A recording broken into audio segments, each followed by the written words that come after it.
Hello, everyone, and welcome back to a new episode of The Harvest, episode 3.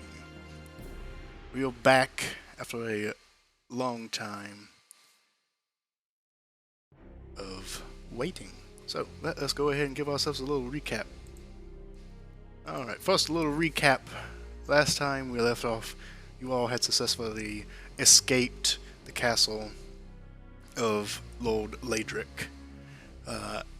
After being in hot pursuit by two of his wolves that he summoned, luckily you all escaped and decided to muster yourselves and gather forces to make a assault on his castle. You gathered up nearby villagers. You went to various other political rivals that the Lord has, and you went to your own paladin and clerical groups asking for aid. Many of them were slightly unwilling to aid, as this would have been a cross-continental incident, but many were able to offer you equipment to aid you in your efforts.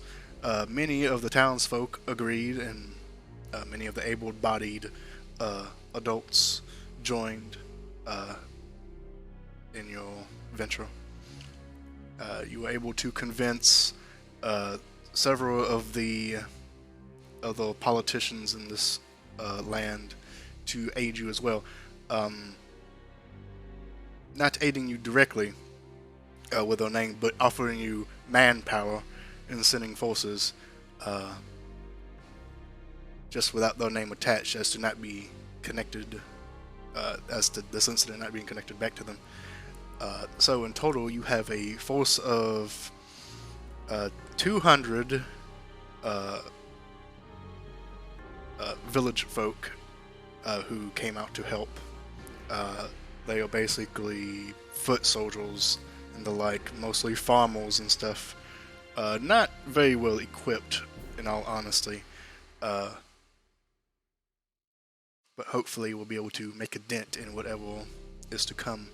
And you managed to procure from your other ventures a force of 300 trained soldiers, both included forces of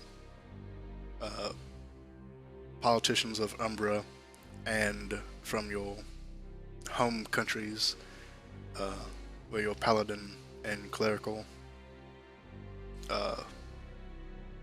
institutions have the most control. So in total, you have a force of about 500 people, including horses and the like. Horsemen, you have about maybe 50 horsemen total. So, we discussed it off camera, but I do want to kind of just get a second hand in.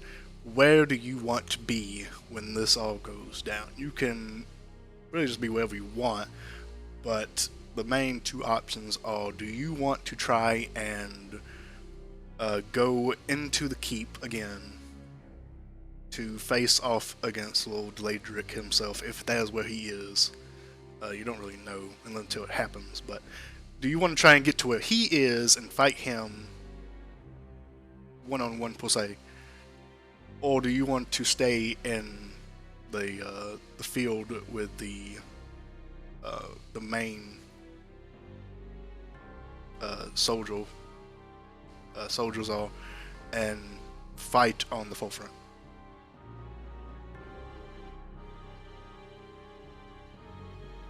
I think we chose to go in. We could go in, or I could try to lure him out. I do like the idea of just trying to pester him enough that he decides to actually come out. Yeah, I Right, don't then think we- there's any way in hell we're sneaking up on him. Yeah, not with a force that large. Exactly. Well, yeah. Well, the idea is that you basically use your force as a distraction while you go in to fight him. I know you all basically want to fight him. Hmm. Yeah, we can potentially try and lure him out, and then drown him somehow. Or if it doesn't work, try and sneak him to find him.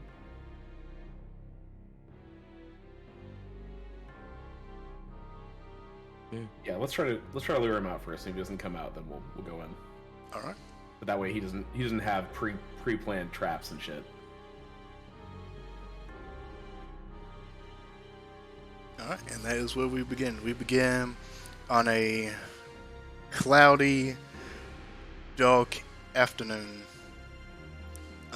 It's virtually night as this part of this continent is basically in a constant state of darkness due to its shadowy nature.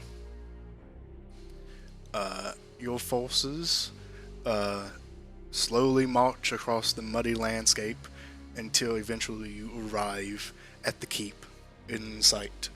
The narrow bridge, wide enough for maybe 2 or 3 full-size carriages to kind of run side by side, sits in the front of you.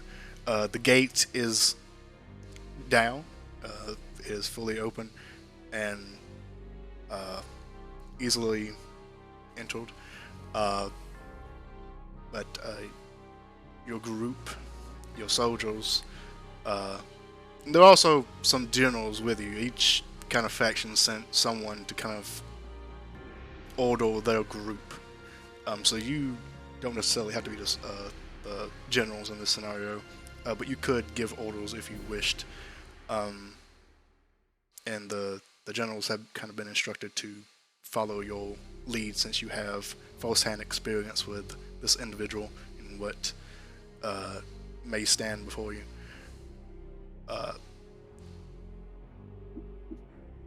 And as you all approach your army leading the way, the foot soldiers in front, the horsemen, the cavalry, kind of closing in. Would you all be in the front, or would you be farther in the back with like the generals and people? I would definitely be in the back. Yeah, same. Or Ron's definitely somewhere in the middle, just wandering among the Yeah, soldiers. same. I'm with Elephant. Yes. Garth is there too because he's more concerned with people's health. But I mean, from a tactical standpoint, Garth's going to suggest to the group and to the party, we could just try to get in the same way that we, not go in the way that the gate's down. That looks like an obvious thing to me, right? I have stone shape. We could just tear some fucking holes in the side of this dude's inside of his castle and just go in that way. Like, why go in through the door that's obviously held open for us instead of just make our own entrance? Didn't we? No, I think we fixed pass wall. Never mind.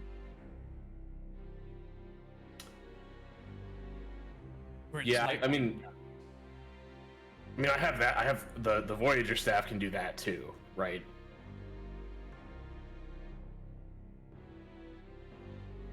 I can't remember if he broke down the front doors or not on our way out last time. No, He did. No, he did. never left. No, he never left. The wolves Alright. chased you out. Mm, You mm. managed to. Right, that's right. Yeah, you managed to all get out and leave. And he didn't actually chase you, but he sent 2, basically zombie wolves after you. Oh, would you be able to raise a new bridge? That way we don't have to all go through this one obvious trapped entrance.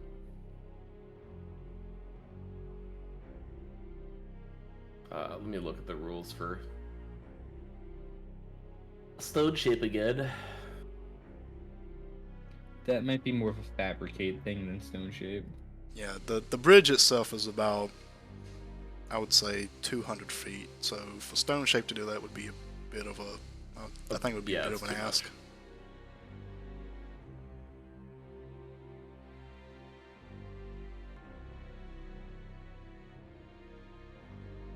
So are we looking essentially a bridge leading into an island that the castle sits on, right? Yes. The whole area is kind of on a cliff side, and there was basically one. It looks like either it was naturally done or manufactured this way, like constructed this way, that one basically pillar of stone rises out of this cliffside. There's no actual ocean underneath it; it's more land, but it's like this cliff that just kind of drops off, and there's a 200-foot bridge that goes off to this one, basically column of land where the keep sits.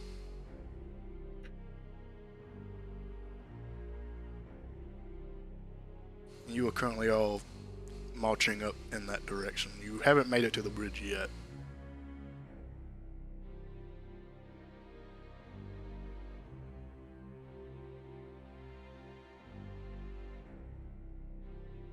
Well, I don't know if I can just make a a full bridge for us.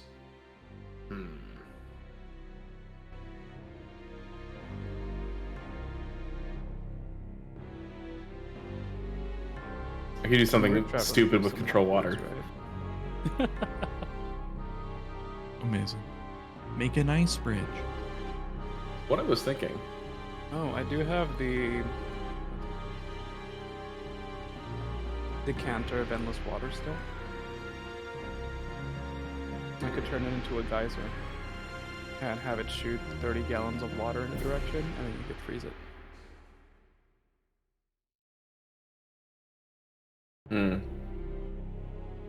Control water doesn't let me freeze it. It just lets me. I have different options for like moving water around.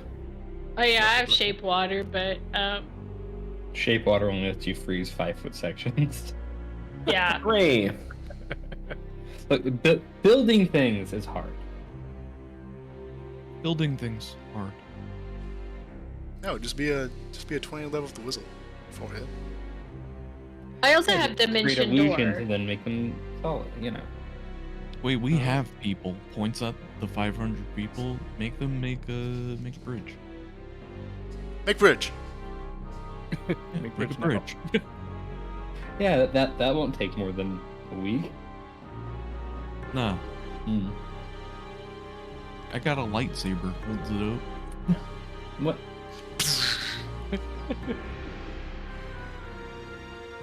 Yes, intimidate them to make it faster. All right. No, I'm saying I could chop down a tree pretty easy.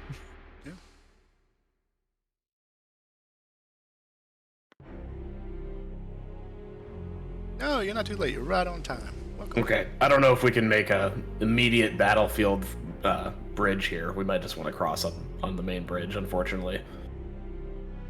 Mm-hmm. Alright, so just kind of paint the picture a little more. You are about like maybe a mile away as you're having this conversation.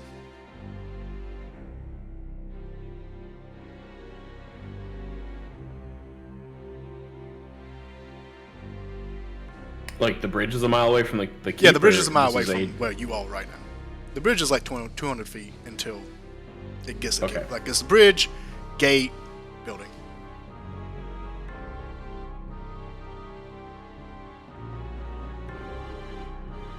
I forget how the castle's set up. Is it just in the middle of like a big moat? Basically, yeah. There's Okay, no so there's- actual water. It's like cliff. It's all cliff into like Mm-hmm. basically a valley. Sheer cliff, yeah. There is no other method of approach.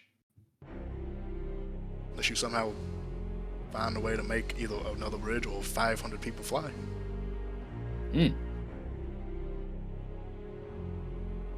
We cast Giga Fly. Giga Chad fly. Yeah. We all just T-pose at it.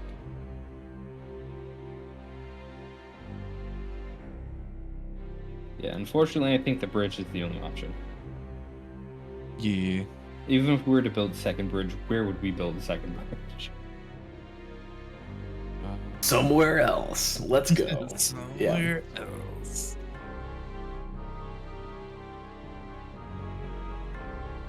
So it sounds like a unanimous just continue forward.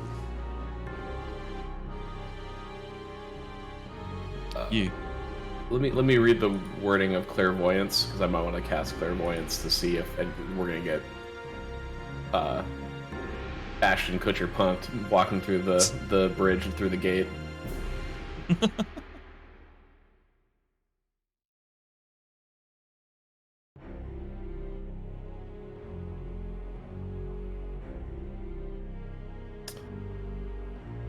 Not how you spell clairvoyance. Who knows? Yeah, it's a range of a mile. Okay. Before a mile out, I'm gonna cast clairvoyance on the gate Thank you for the subscription. and kind of look around and scout. Alright. Remind me what clairvoyance does? Yeah, I'm gonna throw it into our chat so you can see it, but it creates an invisible sensor within range and a location familiar to you, 'cause we've been there. In an obvious location, within range, in an area familiar to you, or an obvious location that's unfamiliar to you. The sensor remains in place for 10 minutes as long as I concentrate. When I cast a spell, I can choose seeing or hearing. I choose sight, and I'm going to look around. Basically, I make a sensor that's visible, I think. It makes a creature that can see the sensor, such as a creature that benefiting from seeing visibility or true sight, sees a luminous, intangible orb at fist size. And I want to put it on top of the gatehouse and kind of look around. Okay. Yeah. So you cast the spell, and you begin to see in this area. Your vision just kind of flies from your head and goes to this area where you have your little clairvoyant orb at. And as you look around, nothing much has changed since the last time you were here. Last time you were here, you did run out very quickly, but you entered at a pleasant pace because you were invited. You had plenty of time to just kind of peruse. So not much has changed. Nothing looks out of the ordinary. Currently, go ahead and give me a perception check.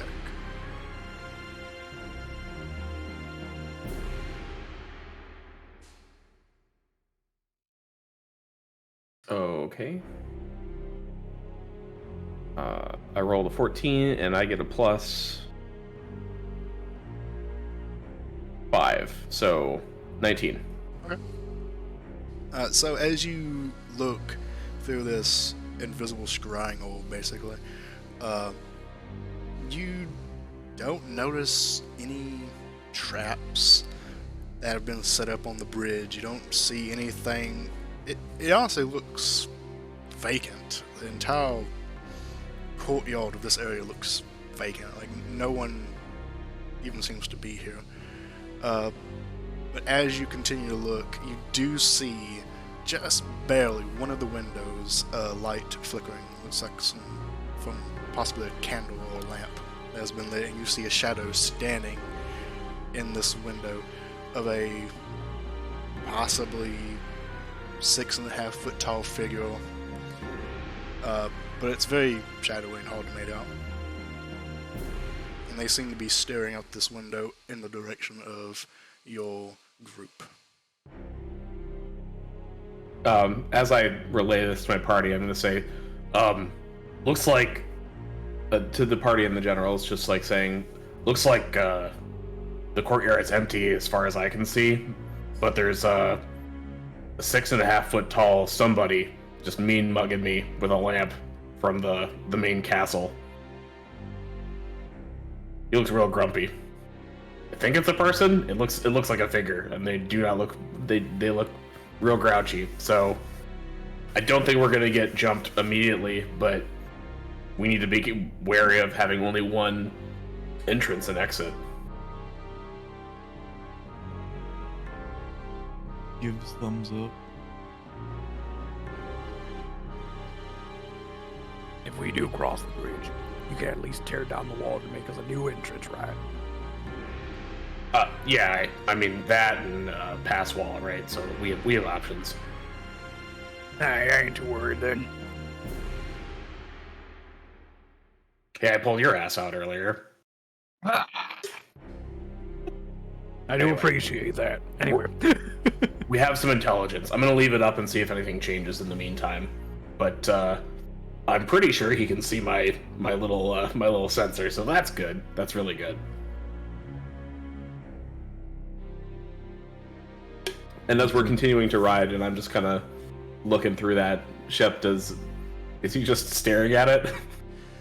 He doesn't appear to be staring at your little clairvoyance scrying. Honestly, it's so weird just not calling it a scrying room, because it's basically what this is, but he doesn't seem to be noticing it at all. My the League of dead Legends mage, ward. whoever it is doesn't appear to be noticing it. It seems like their attention is purely focused on this mass of soldiers coming slowly to this castle. I tell the party that they're just focusing on our host.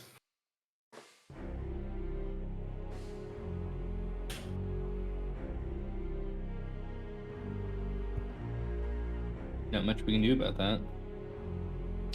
I mean, yeah, it's kind of hard to hide 500 people stomping up a road, so not surprised. Make all invisible. Nods.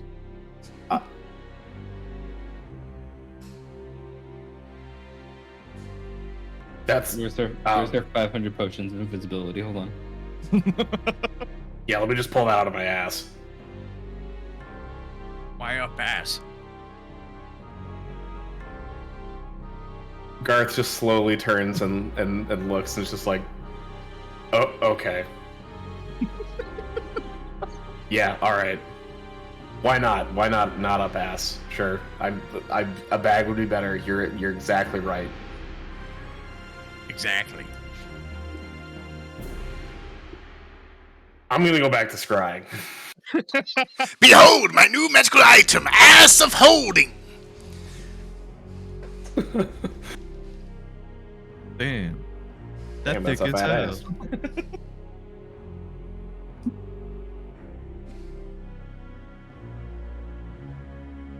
Alright, so as you go back to scrying on this location, nothing changes for about 20 minutes as you all and the soldiers continue. Once you get about 100 feet from the bridge, that's when something changes. The figure vanishes, just poof. And you all begin to see fog creep up from the castle walls and expand out across the bridge and the open chasm. Oh no, he's activated the Ass of Holding.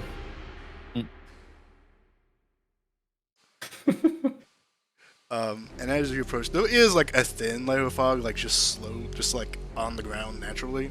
But this is like a thick, encompassing fog that is unnaturally like flowing from the castle across the bridge, kind of flowing over the bridge into the chasm below, and then expanding out onto the ground in front of the bridge. And from this fog, you see kind of just basically almost like growing out of it, Lord Eladric, standing there in his full form, ornate dark steel body armor, breastplate, gauntlets on each hand,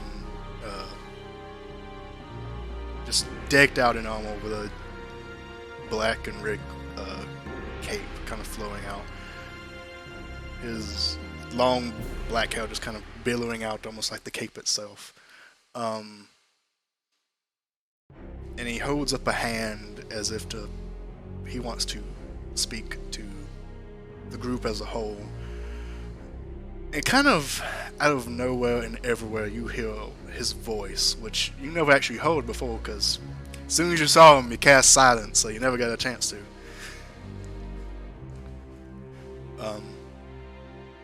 And he begins to speak, almost as if he's talking into each of your minds. And you see the soldiers kind of pause momentarily as they seem to be hearing this too. You have one chance. Turn back now, or you all perish here.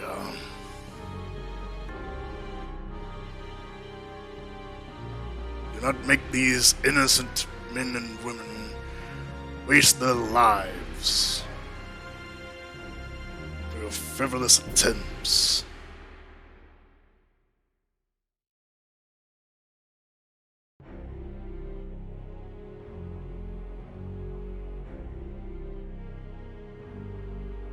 Do you respond?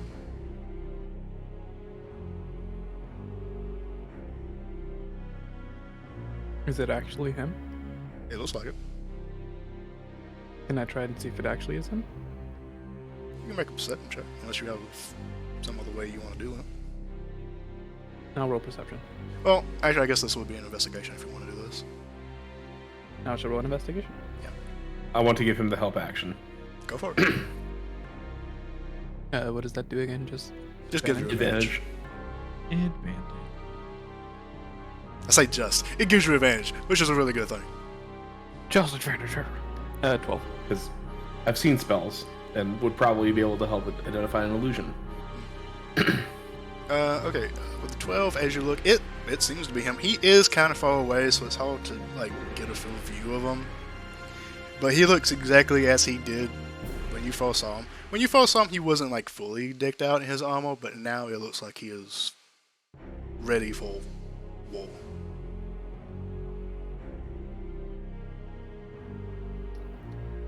Did we tell him to 1v1 us, bro? Actually, I like that idea a lot. I like the idea of dueling him. Not me personally, like us versus him. So it's not fair. It would just be like... I mean, it might be fair. I mean, we brought 500 people just for us to go up there and fight him alone. It was You know what? You're right. That would be stupid. You're right. Never mind. That would be too honorable. Yeah, I don't want honor. I want a dead vampire. But We could say to duel us and then have everyone else attack anyway. There's a fair chance he can hear us. Maybe. oh, okay. But if so, then I mean- Nah, let's just go fight him. Do we have a response? I'm okay with this fighting.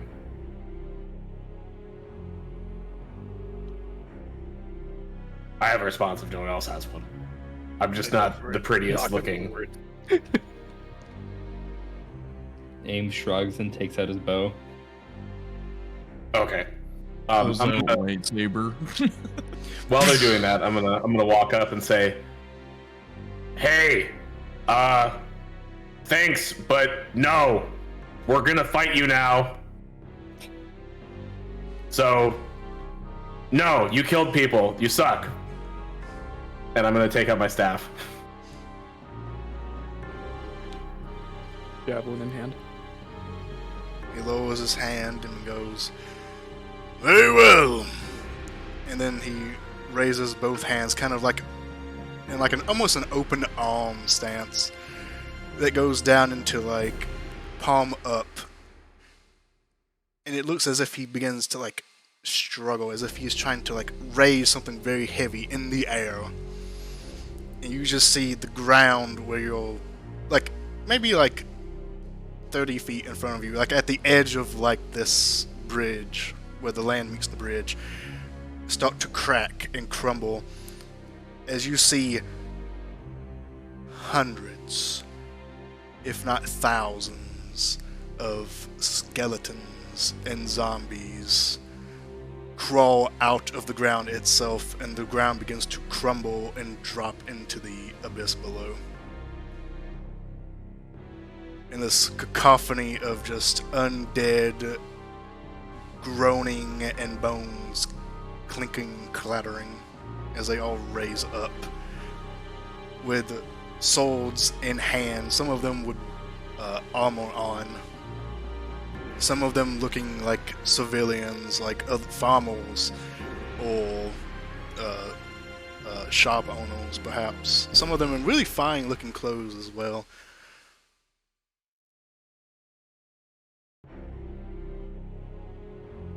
Well, I'm not prepared for that.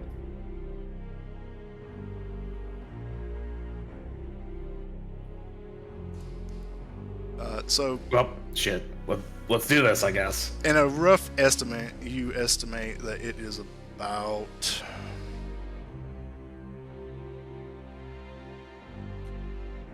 I did this wrong. Wait a minute. I'm doing math in my head.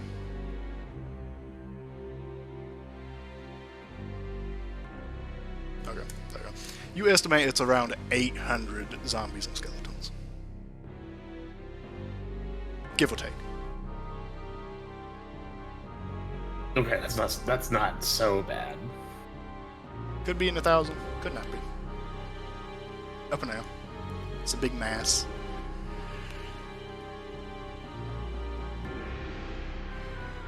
And you see him as the zombies and skeletons arise. He puts his hands down and he goes, "Feed my minions." And as he says this, they all charge at you, and then you see like zombie skeleton horses erupt out of the ground with their riders charging at you. They begin to take a lead and approach. What do you do?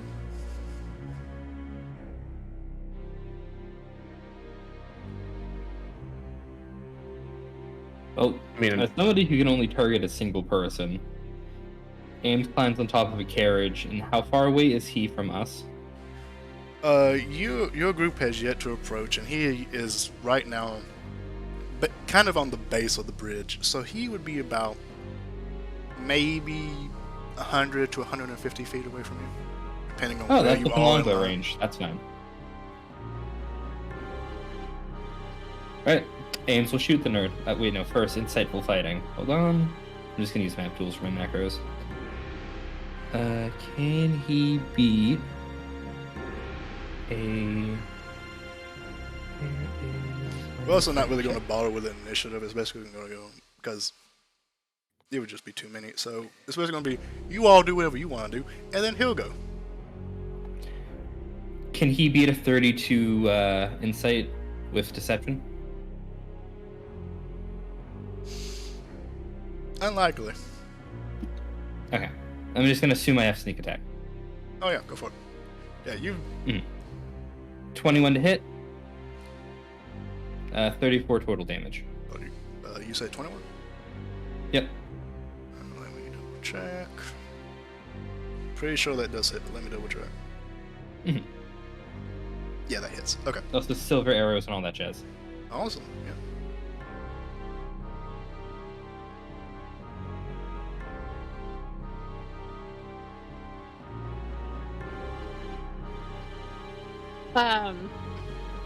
I'd like to cast Shatter on the highest concentration area of undead.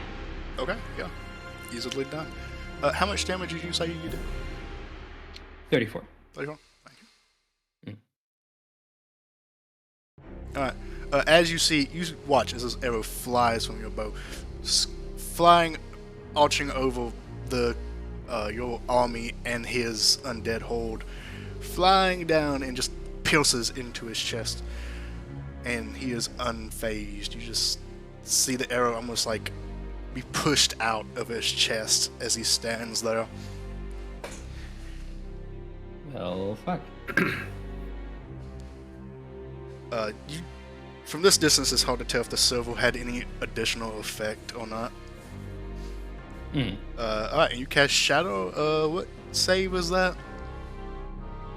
It's a some loud ringing noise, painfully intense, erupts from a point of your choice within range. Blah blah blah. 10-foot radius sphere centered on the point must make a Constitution saving throw.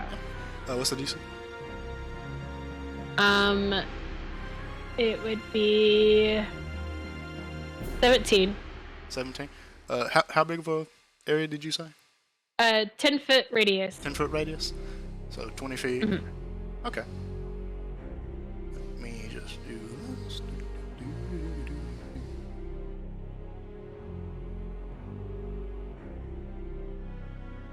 Okay. So you see as you cast the shadow. What does it look like when you cast shadow?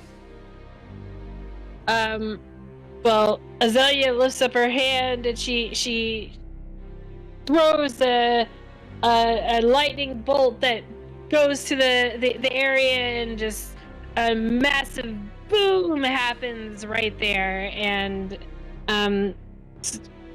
originating from the original point and spreading like a shockwave.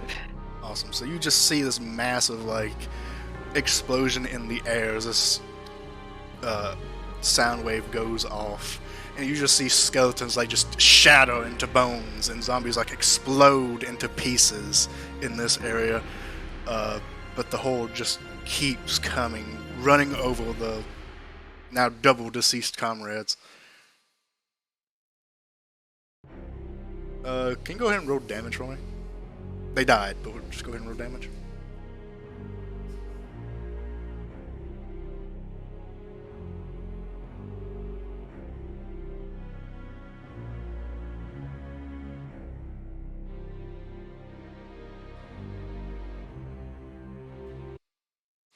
Oh no, the music. It's gone. Shit. Oh no. That's 17 damage. Okay, 17.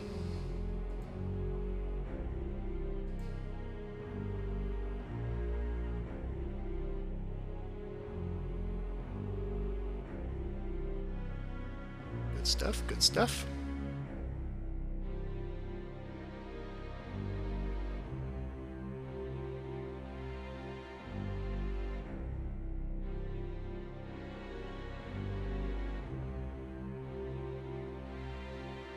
Alright, anyone else doing anything as this horde continues Yes.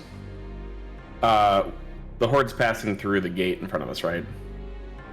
No, he is past the gate. They are on the ground charging at you right now, only feet away from your soldiers. Okay. I'm gonna go to the. I'm gonna start making my way towards the front lines, and while I'm doing that, I want to pick a spot on them and cast Flame Strike. And that's a 10-foot radius, so 20-foot wide, 40-foot high cylinder of just holy fire explodes right there in a big clump of them, and tries to catch as many as possible. Okay, go ahead and roll damage for me. That's 46 fire, so I got 14, and 46 radiant damage, which also happens to be 14. So what's the total? What was the total? 28 total, but Okay. do they take double from radiant damage? Most undead creatures don't. Okay. Then 28 total damage for everything that got caught in that big 20-foot circle. Alright, so... And I'm trying to get towards the front. Yeah. Alright, so as you cast this spell, it just erupts into this 20-foot area, destroying and charring a number of skeletons and zombies as they just fall to the ground. The smell of old, decaying flesh that is now charred and burned fills the air.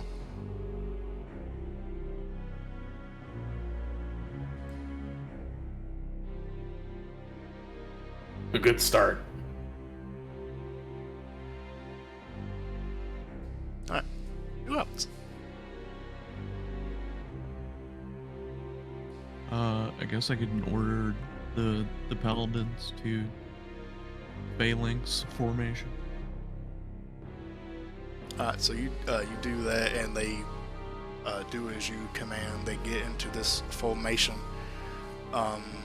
preparing for this onslaught of skeletons and zombies. Yeah, sword and board in the front with either pokey guys or great swords in the back to poke over and through.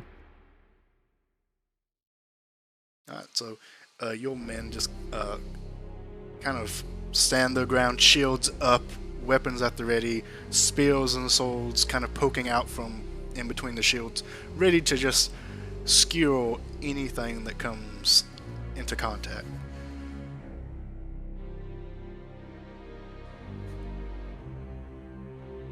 And I'll also follow the party up so we can fuck up this vampire.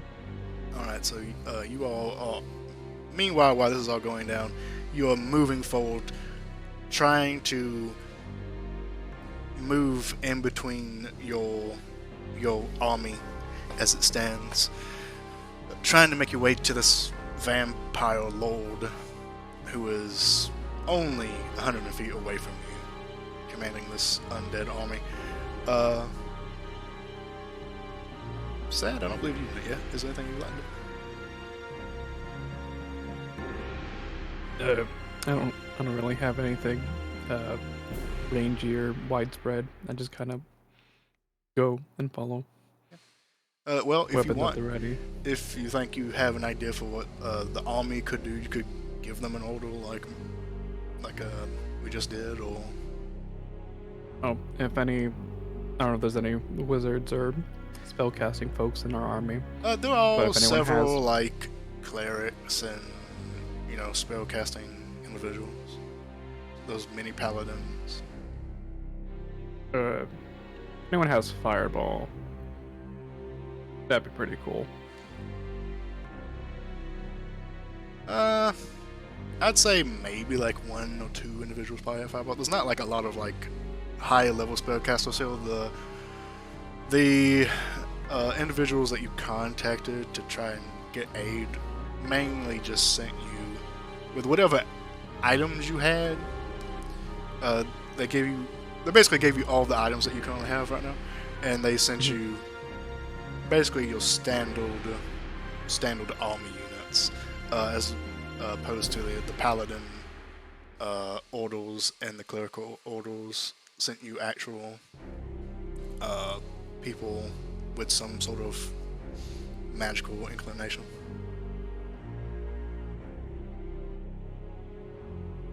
Gotcha. No, I'll defer to the others. I'll just follow through. Alright. So you all kind of just weave your way through your army as you see this mass of undead coming. And as you're weaving through, that's when the first wave of undead hit. You see the soldiers in the front, the poor unlucky souls who happen to be in the front, just get bombarded with this wave of undead zombies and skeletons, just shoving themselves into the shields, spears and swords skewering them, but they just keep coming as the bodies just get shoved deeper into these weapons, and they claw at the shield. Some of them even arm themselves, like throw in spears and hit shields with axes and swords. And you see the cavalry of horse riders running in on the skeletal horses. Let's see what I can do.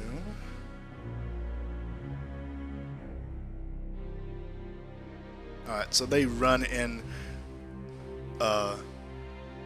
and like the first wave of horsemen burst through your ranks. They trample over several places in the shield line and make a gap inside, rushing in, each of them with spears in hand, stabbing individuals. So you now have a break in the wall of your men.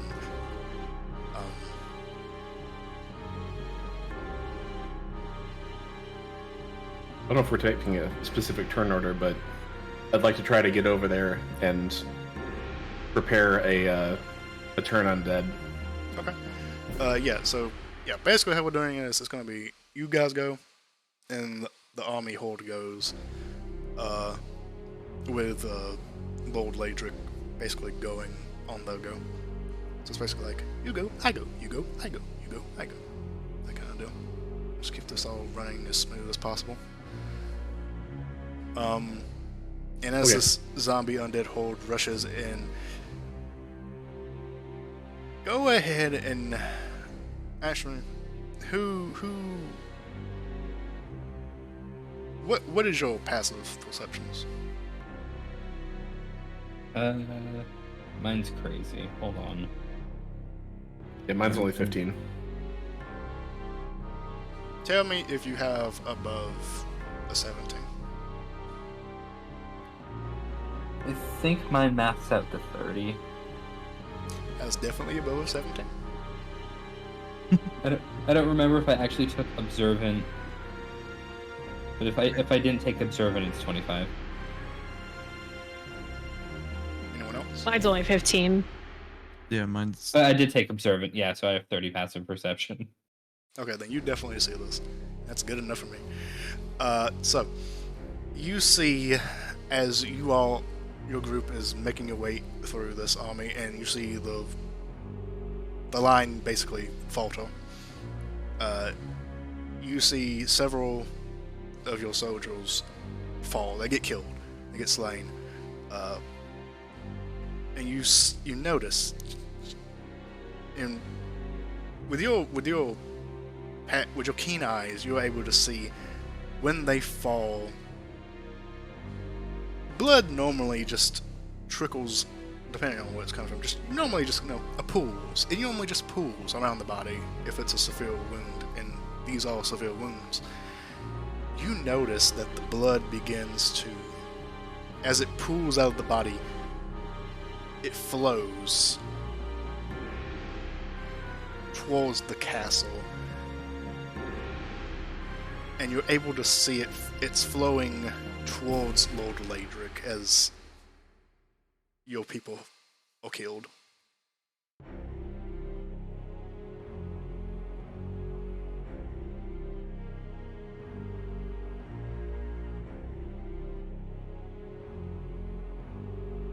Let me see. And at that moment,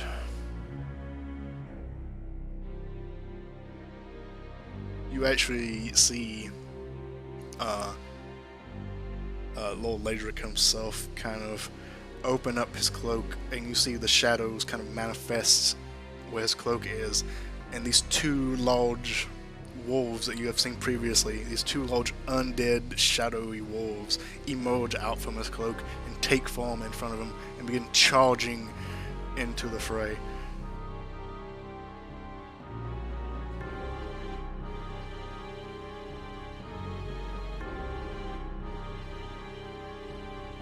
Alrighty. What would you all like to do? Currently, the only person who has this information about the blood is Ian, your character. So if you would like to share that information, feel free to. I would share that with the party.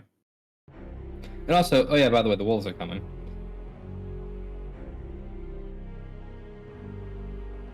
Yeah, that seems bad. That seems not great.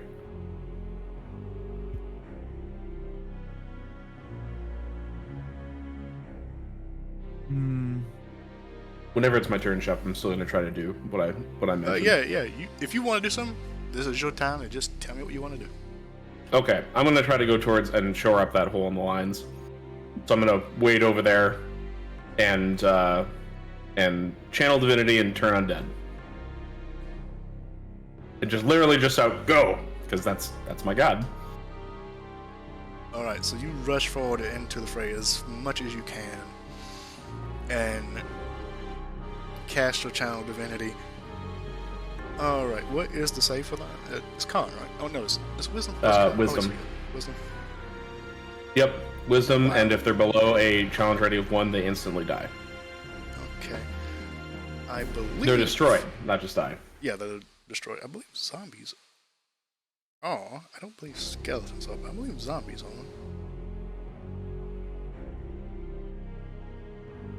That's like not that it matters, because we're not doing a map, but it's a 30-foot radius. Oh no, it matters. It matters.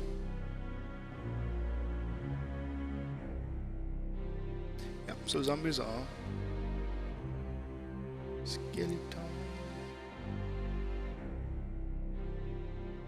And that's my spell save DC is 17. And skeletons are as well. So cool. So in this, I rolled a natural 1, by the way. So in this like you managed to go up into the forefront, and as you yell, "Go!" just this wave, this aura around you just spreads out in this. You said in this 30-foot radius, I believe is what you said, right? Yes. This 30-foot radius, and as it does, you just see these skeletons and zombies just going as their bodies are just toned to dust instantly, just all around you, just shoring up this break what it was. Yeah, thanks, God. Hooray!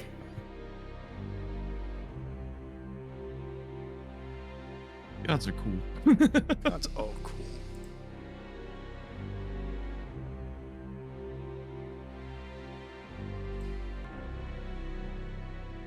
Alright, anyone else doing anything?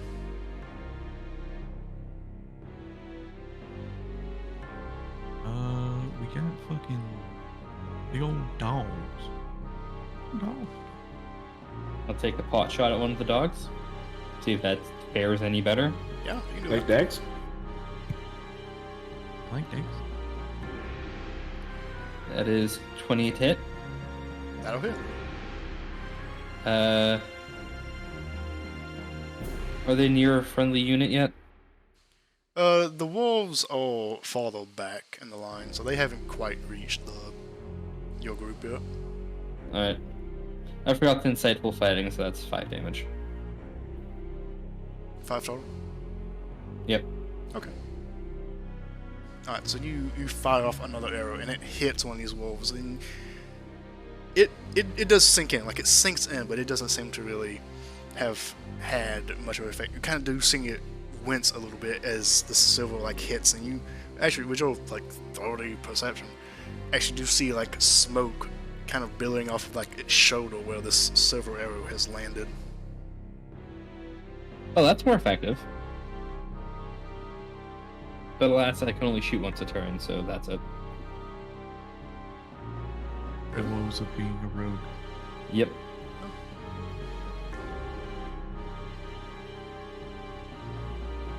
I'm gonna order the spellcasters to ass blast those wolves.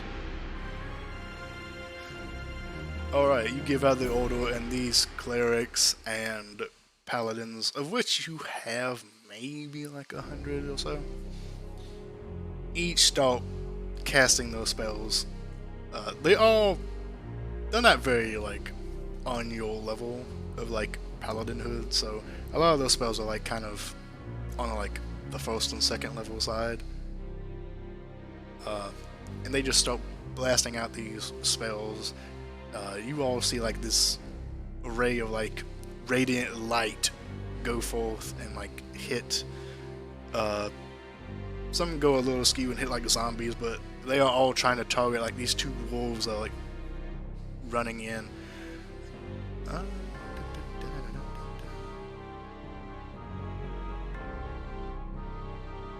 See if I can roll above 2. I cannot. Well, I did, but it's not good. So you just see all of this radiant spell that's being casted just ram into one of these wolves, and it is just decimated. You just see its like flesh just smoke and turn into like this dark, like shadowy smoke and fire as it is just demolished by a wave of magical assault. Nice. Grits will give out a battle cry and charge at the vampire still.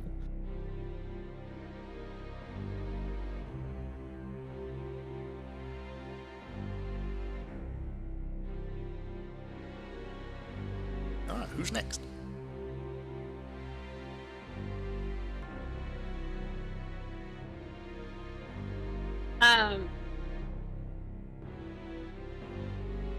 So, how far away is the vampire? I would say now, as you all have like been approaching, he's probably like 100 feet away.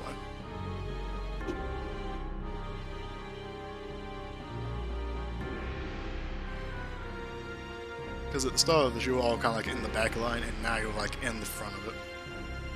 Is he staying put? It looks like he's staying put. I am going to cast silence where he is. Alright. Is there a save for that, by the way? I think there is.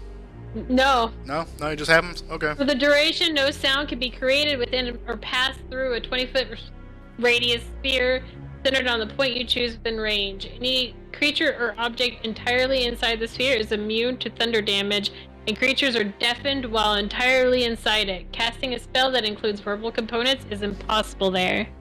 This is how you really fuck up a DM who likes to monologue.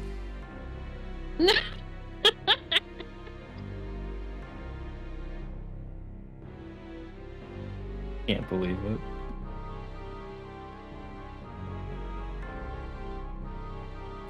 Alright, so you just see like this bubble of like basically just soundproofing. Like the air just almost becomes steel and like this bubble where Lord Ladrick is standing currently.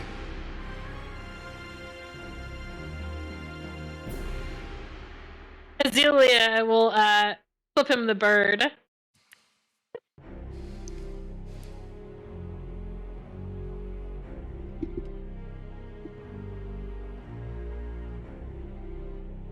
Alright. Who hasn't gone yet? I'ma just smack some skelly boys that are in our way to clear our path. Alright, go ahead and make an attack roll. And this isn't unraged, I'm not angry yet.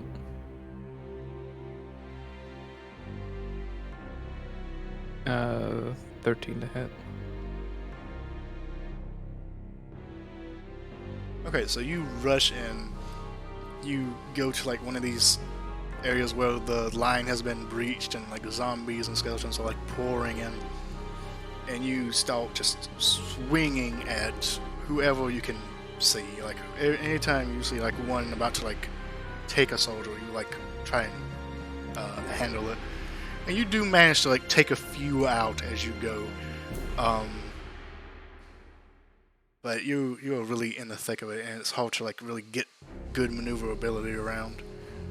Go ahead and roll damage for me. That is 15 damage plus Divine Fury.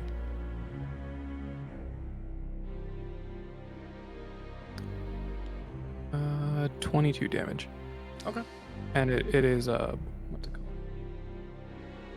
Radiant damage. Okay.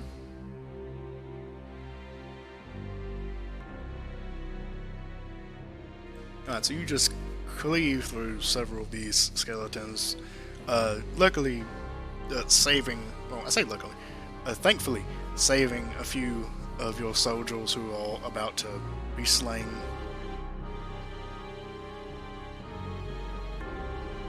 Plus an extra attack of damage. Oh. Yeah, go do it again. Go for it. 23 to hit this time. It's good. It's good. And 17 damage. Nice.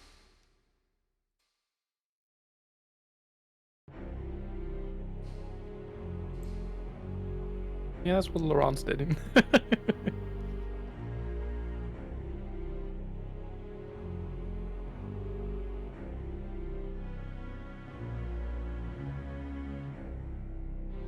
Wave. Who's someone hasn't went yet? Skip, have you gone?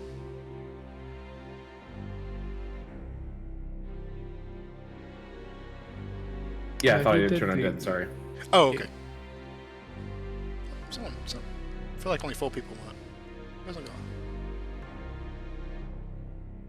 Egan, have you gone? Yeah, I shot the dog. Mhm. Okay, I guess everyone went then. Yeah, okay, everybody went. Okay. I feel like only 4 of you went. But okay. Are you following me? Thank you for the follow. Welcome to the flock. Alright. So as you're in the thick of it, just fighting with all you can, just letting out these spells and killing just wave and wave after enemy. The horde rushes in deeper, just unrelenting.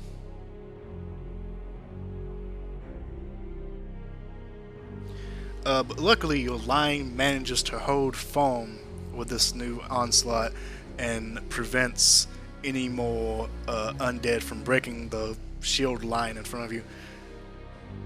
Rolled another natural 1. I cry every time. Nice. Every time. Every time. Alright, let's see here.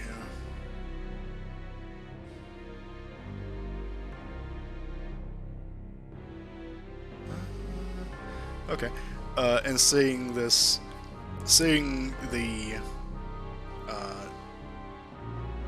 basically the well-trained, how well-trained your soldiers are, and how they're able to like keep this undead army from like making any further moves. You see Ladrick almost. It's strange. It's almost like it's like he's having a conversation with someone, but he's not moving his lips, and it doesn't look like he's actually saying anything out loud. He just kind of closes his eyes for a minute and then opens them to look back out at what's going on, and you see two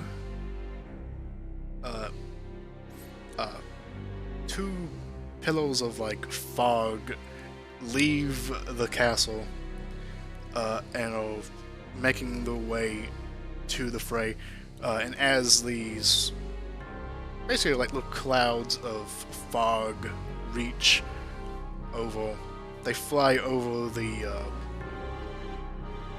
horde of zombies and skeletons and above the soldiers, and then land in the middle. And you see the two vampires that you met at the ball appear in front of you.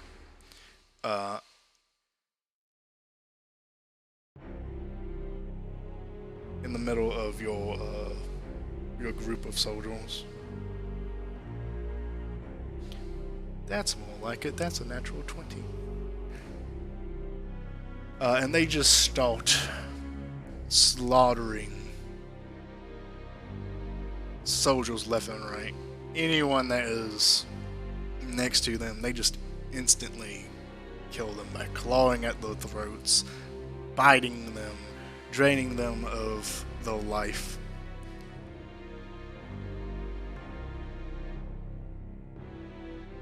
Okay, and now we're back to you. So you now have these 2 new individuals to handle.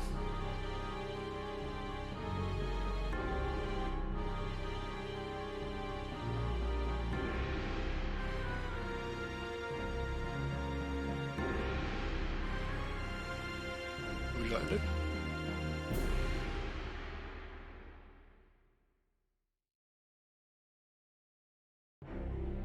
I mean, I have something in mind. I'm gonna try to go to where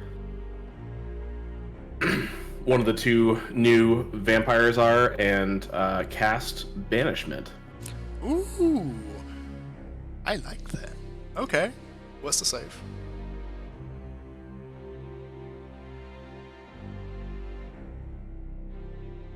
I'm trying to.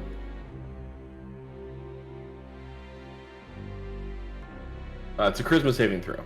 So like, they have to be the 17. Yeah, they don't. I rolled a 9, so they don't.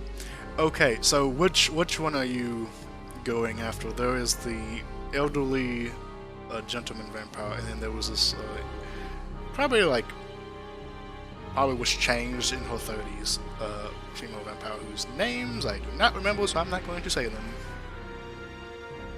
I'm gonna banish the old dude. Alright, you run up to him, and as this just basically just a puddle of bodies at his feet, you rush up to him, and what does it look like when you cast banishment? So again, I worship Go, the god of travel, and basically a door opens, he gets a big comically large hand shoves him inside, and the door closes. That's amazing. You just Gone. you rush up, and this door appears behind him, and he says, "Oh, welcome, ready for round 2." Ah! Nope, you're gonna take a trip. See ya. And this door just slams closed, and he is gone. And I've got something for next turn, but I'm gonna stay amongst the wounded. If they're not all dead, I'm gonna try to do something next time. Alright, anyone else?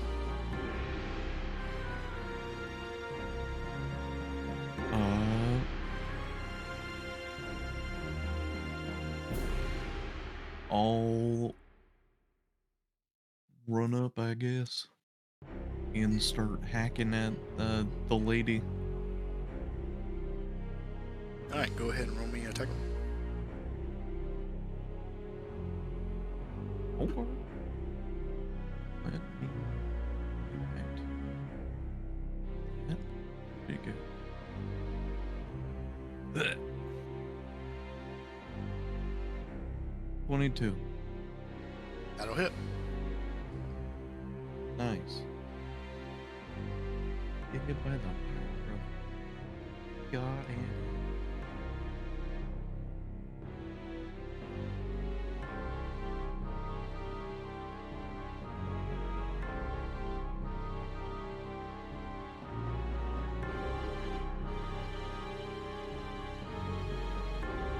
that is 17 down. Alright, so you rush forward and you just deal a heavy blow to the side of her face. Sorry. You see her face just kind of cave in, her cheek just kind of caves in a little bit as you deal this blow to her. Wow, it's violent. We're in war! So what if she is a We'll take a lady We'll in a take fancy better. dress? Gonna hit her with the sunblade again.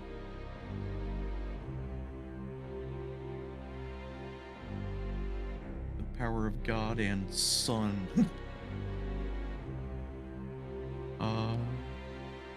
That's a 26 to hit. That'll hit.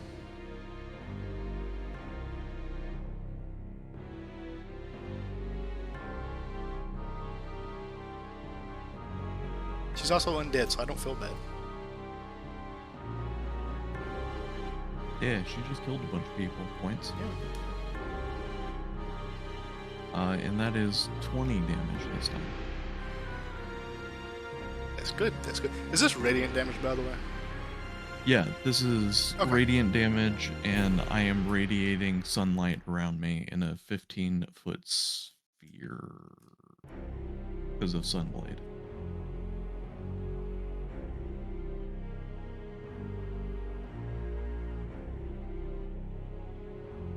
I guess it would be less of a crush and more of a Yeah, but just lightsaber. but the wound is cauterized because Disney. Disney, we can't, have blood anymore. Except that one time.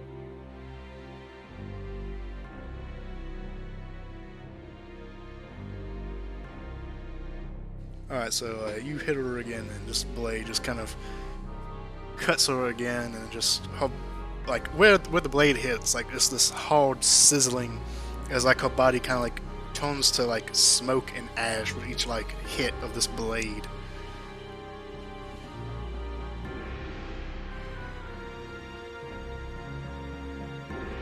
Nice. But she is still standing. Not doing good though. Not doing good at all. Just gonna hit her with a She hisses back. battle crazed goblin. Oh, I love a good battle crazed goblin.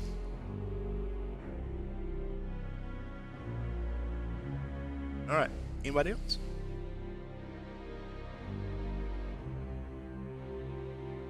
It's just the one vampire on the field, right? Right now, yes. Unless you count a little later. Yeah, he's far away. He counts later. I'm gonna go up to that one, and I'm gonna stab at it with a javelin for fun. Nice.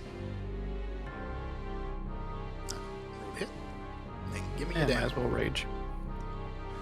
Angry javelin, meh. Raging! That is a 15 to hit. 15 will unfortunately miss as you rush it. Well, are you reckless then? I can. Good. In which case, it's a 29. Because That it's a will natural hit. 20. Ooh!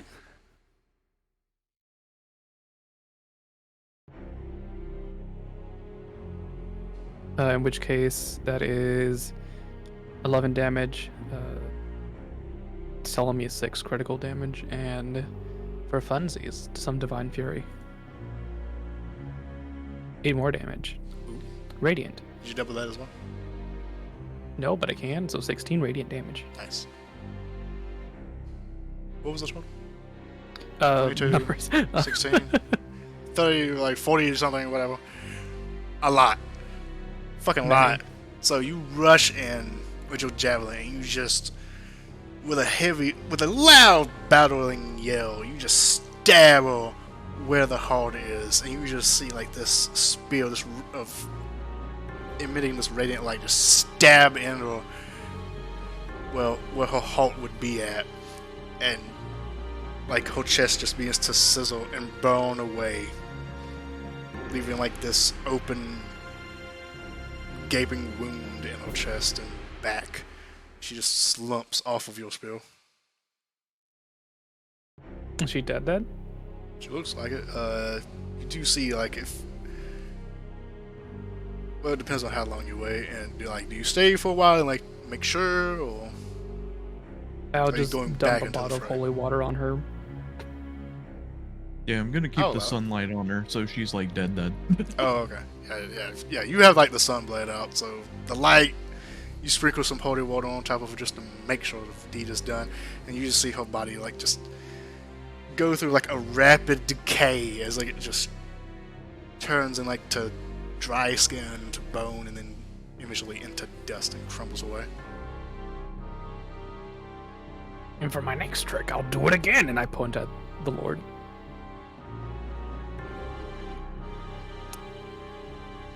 Alright, who next?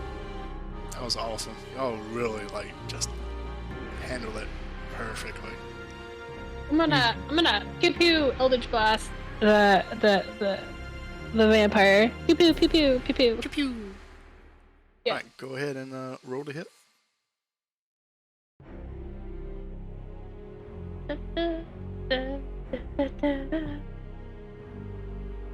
One.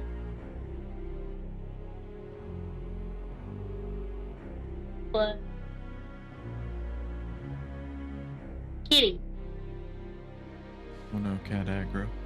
Yeah, Kitty's trying to sit on my keyboard. Good kitty. A new All of a attacker. sudden, is there entering was the a battlefield. kitty. The Bane is the thrall of the vampire. I can't believe it. Lord Ladrick Oh. summons a giant panther. That's a 12. Fortunately, a 12 will miss. You have multiple though, right? The Yeah, local like 3 warlock. I don't think I. Oh. Yep. Probably not then. What's your total? Your total level's 10 though. Yeah, Oh, yeah, it is based on but total. Yeah. Is it based goes off it? total. I believe Yeah. so. Oh, for okay. cantrips. So Yeah. okay. Oh, then I get 2 At more. least 2. You have at least 2. Yeah. Kitty, please. Yes, Kitty, join me.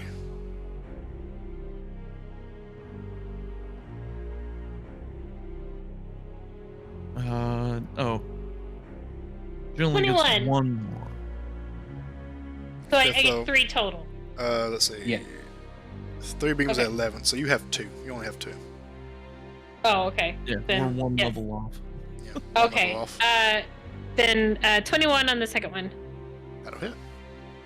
Okay. 1d10 of force damage. Pew pew. I feel like something happened with the cat right now. Concerned. She max rolled her damage. Nice. Nice. Yeah. I got rolled the 10. Nice. Yes. Kitty has betrayed me. Yeah. All right. So, what does it look like when you fire off these Eldritch blasts? Sparkly beams of light. Pew pew. This sparkly beam of light just flies towards Lord Later. One of them scurrying off and just hitting way off in the distance. The second one managing to land a direct hit. And you just see like this. It's weird because it goes through like this silent sphere, so it's almost like as it goes in.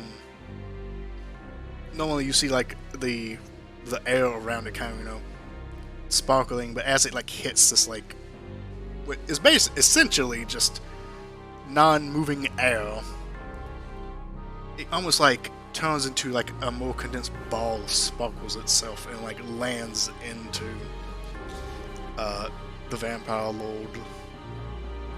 And you do see him like kind of take one step back as like this blast hits him in the chest, leaving behind like this little sparkly smudge on his breastplate. Excellent. Also, it's actually 15 damage because I have agonizing blast also. Nice. Yeah. Okay. I'm good. Alright. I think I'm the last to go here. I believe so. Dames will take aim for his head. I don't have the insightful fighting because there's already my target of that. 12 to hit. I rolled a nat 1. Oof. Unfortunately, that will miss. Yep. You fire your arrow and it goes really wide. You do think you hit a zombie though, oddly enough. That zombie's Never howling. miss.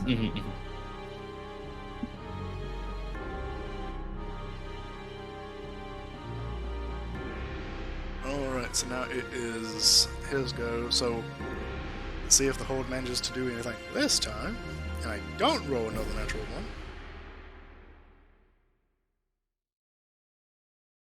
Okay, natural one is a 19. So, as your shields were holding strong for a brief moment, the second wolf, undead wolf, charges in and just busts through the shield barrels, opening up this gap in the line, and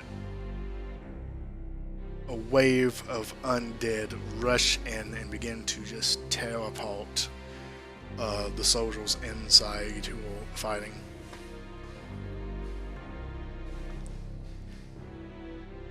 The wolf itself running in, just mauling people, biting their bodies and just slinging them across the battlefield.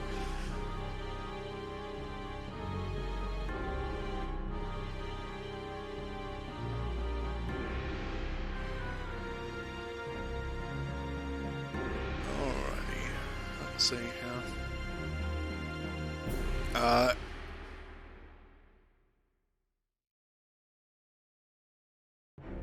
And you see Lord Ladrick kind of outreaches his hands.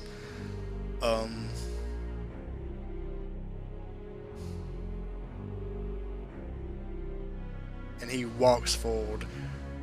So how I forgot, how big is the silence effect? How big is it?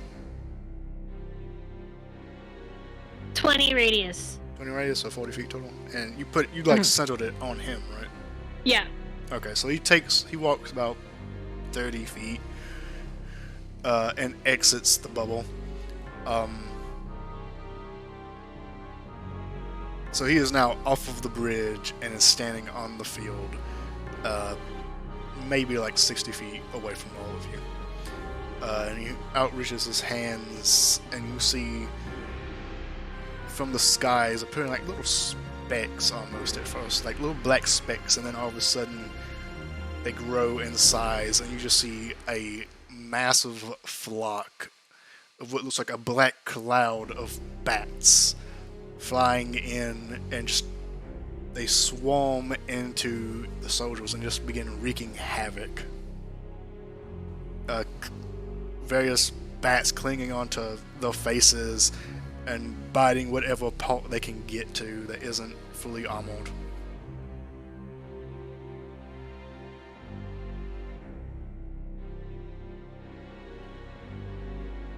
Alright, That's it like- is. It's a thing. I think it was quirky. Alright. What would you all like to do now? It's quirky. Actually, Just- uh, That's Ulu. They're just here for fun. Like, they're nature's pollinators. They eat mosquitoes. I love them. they're good for my castle environment. Go ahead and make a concentration check as these bats are like swarming you all as well. I have Aura of Protection. That'll Where help. you have a +4. See if you can maintain concentration on this banishment.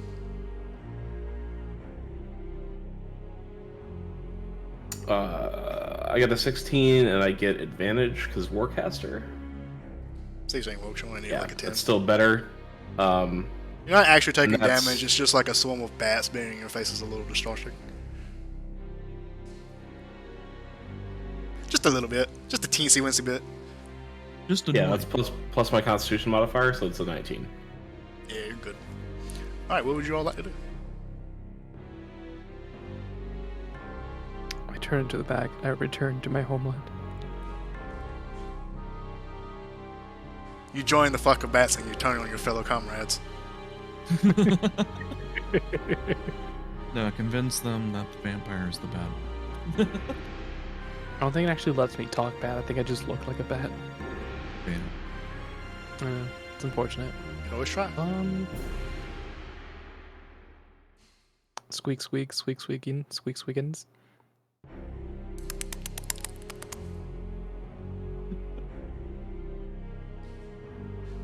It's a different dialect, I think. Yeah, I think that was what. Yeah, these are vampire Yeah. bats. You're actually a fruit bat. Yeah, truly unfortunate. Wish we could see eye to eye. They resent you because you're too adorable. You look too much like a fox and not enough like a bat. Can't believe it. He looks like Egan.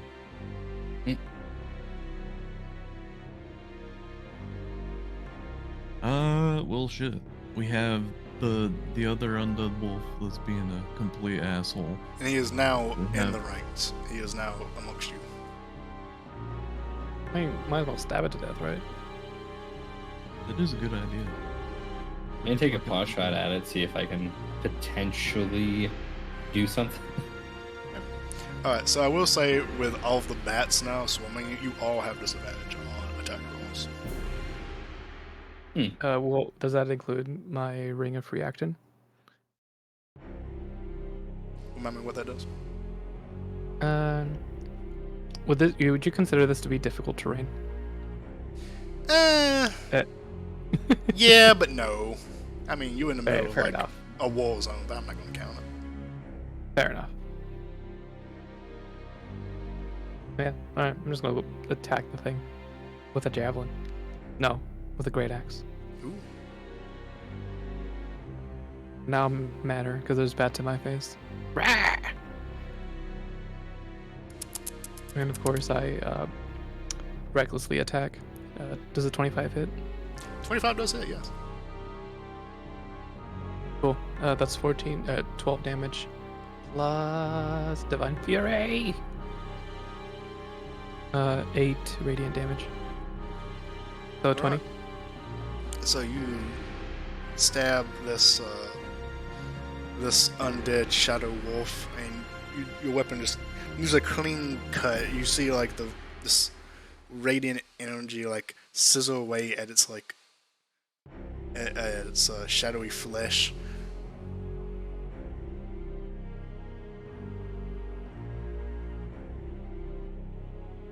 It's still there, right? Yeah, it's still standing. It's still standing, but it was a heavy blow to it.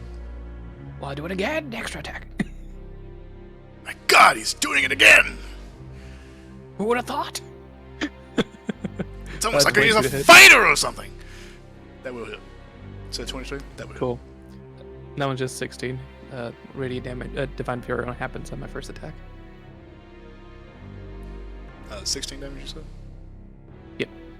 Okay. Another heavy blow. This time a little less effective than the last one. But you do manage to leave a sizable cleave into its side. It lets out a strange howl that's almost eerie to hear.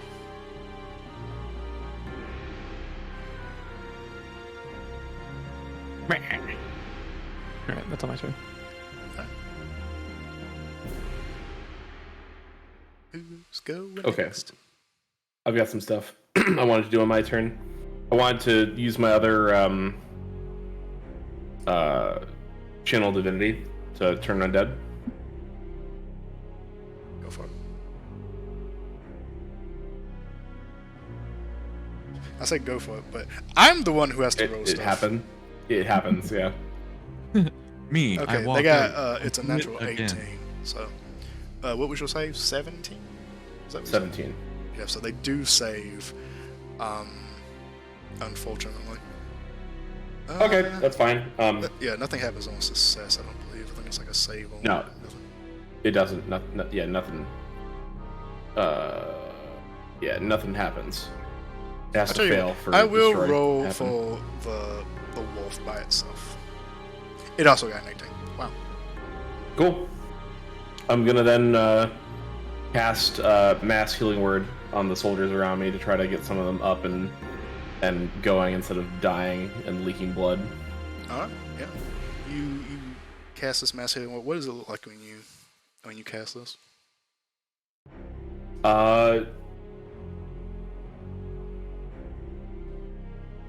It looks like little green spirits kind of come up and tap them on the shoulder and just kind of give them a little orange slice in a water bottle, and then poof away like the coal spirits from Spirited Away. The soot sprites. Exactly. They get a little orange slice in a ethereal water bottle, and then they poof away. Here you go, champ. You got this, bud. It's okay. You're bleeding out from your torso. Don't worry about it.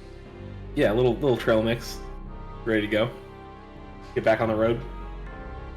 All right, so these little green spirits just pop up all around you, and all the soldiers that haven't quite died yet, but definitely in their last seconds of life, get up as these little sprites like squirt little ethereal water bottles in their mouth and shove lemon slices into their face.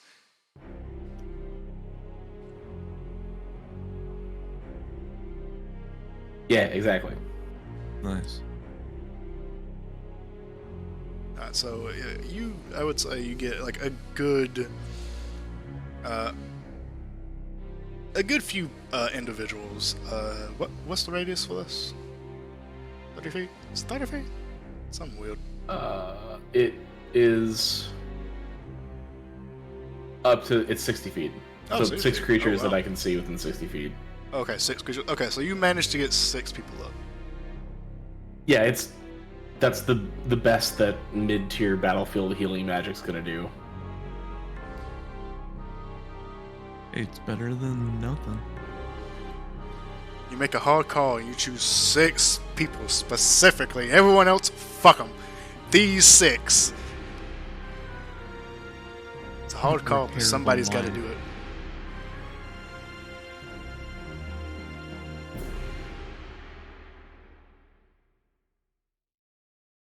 All right, who's going next?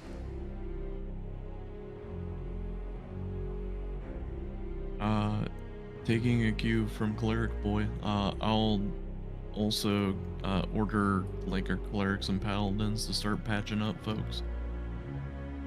All right, you give out the order, and all of the clerics and paladins who aren't currently like in the fray, currently fighting, like trying to hold the line or casting spells at the undead hold, begin to heal their comrades, getting them up as best they can. Those who are still like clinging to life.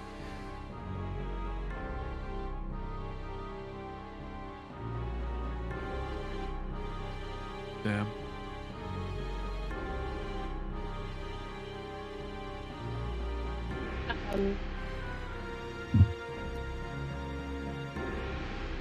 He's walked out of my silence. Yeah.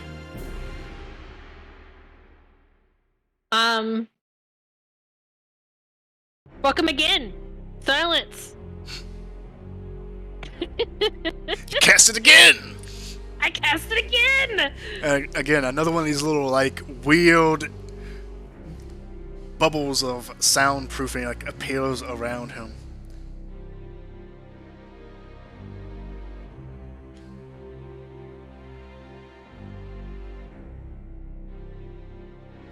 What about all of my fumble components, Tiff? No. I said no.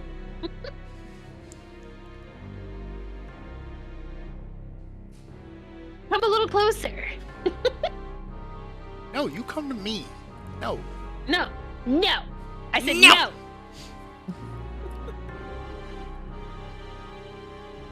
no. Anyone not gone? Anyone not do anything?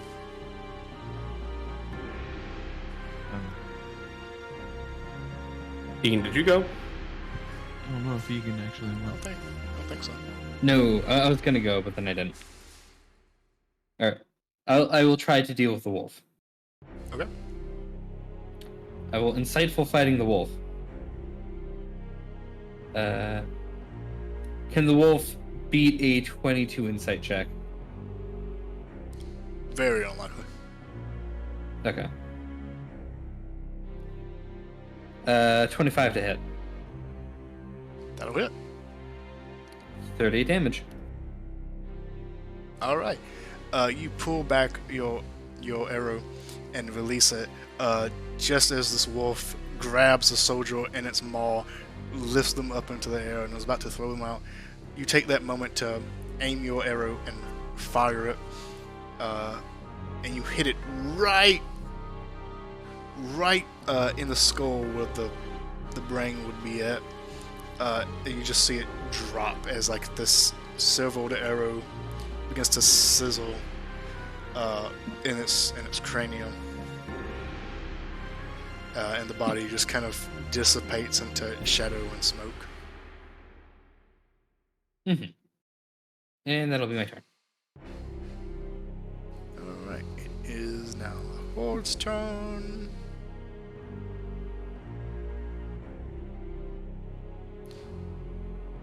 Alright, so they're not doing too good anymore. They broke the lines originally because of the aid of the wolf, but now your soldiers are able to kind of land in a stalemate where they are killing just as many zombies and skeletons as skeletons and zombies are killing them. And as all of this is happening, you see it become more visible as more and more of your people fall.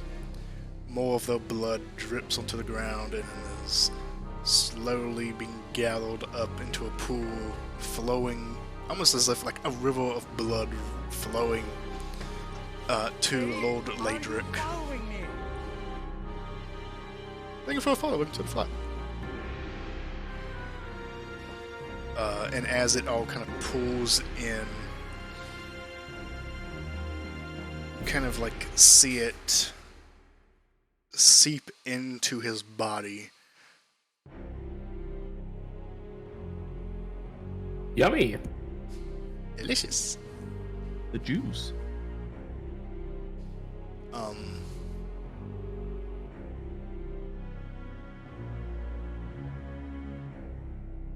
And he walks forward another 30 feet. So at this point, he is like at the, basically at the end of like his soldier line. If you kind of like think of it this way, getting out of this silence effect.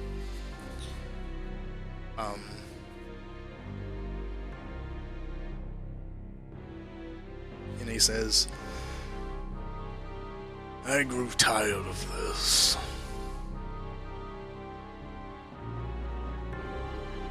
And he raises up his hands, and you see on your side of the field the slain comrades that you have slowly began to stand back up unnaturally.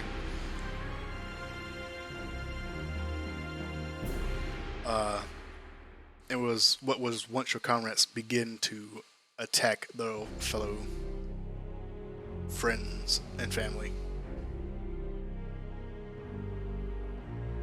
As it seems to Well, that's rude.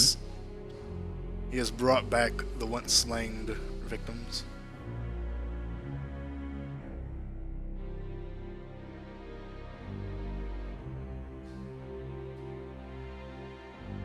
Alright, it is now your go. What would you like to do?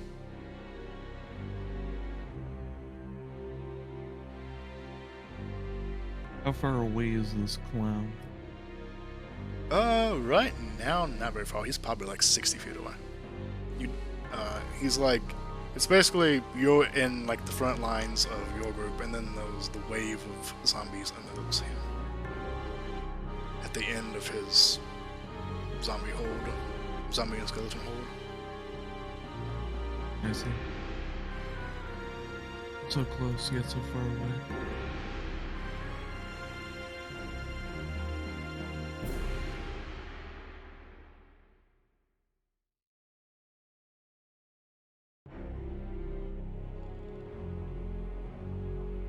Damn, I can't turn undead.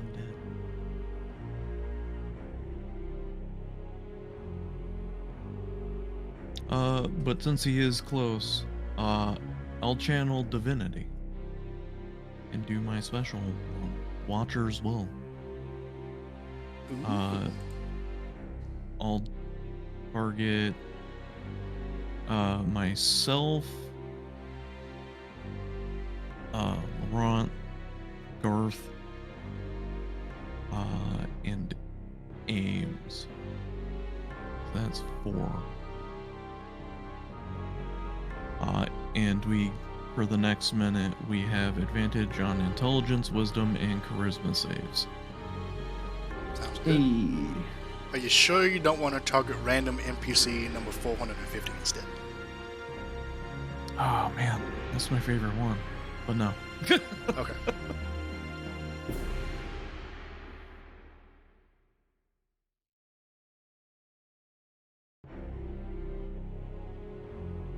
Alright, who else is doing stuff?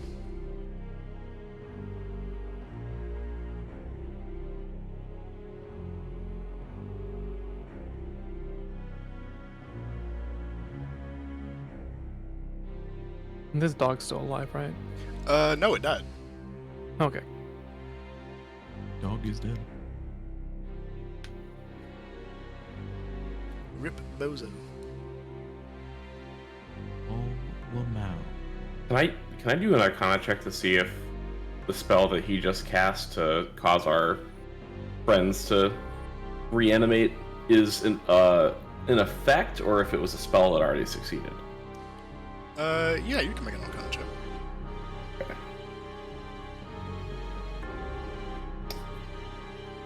I don't know the rolling command in your roll dice channel. Exclamation point roll, and then R whatever you're rolling. So RD20.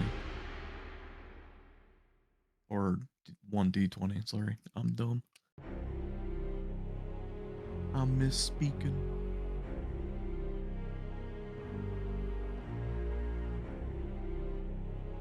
It is an 11. Difficult to say. It looks like it has succeeded because they have instantly turned on their fellow soldiers.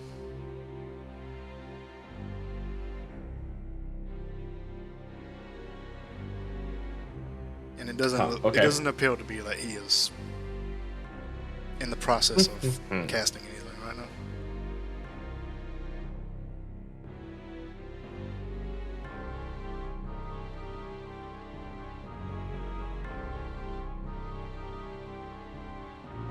Are we still getting harassed by bats?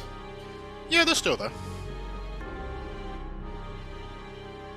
You do notice that every time there is a blast of like radiant light or some sort of radiant aura, they do kind of disperse momentarily around that whoever cast it or around the area that it's being targeted at.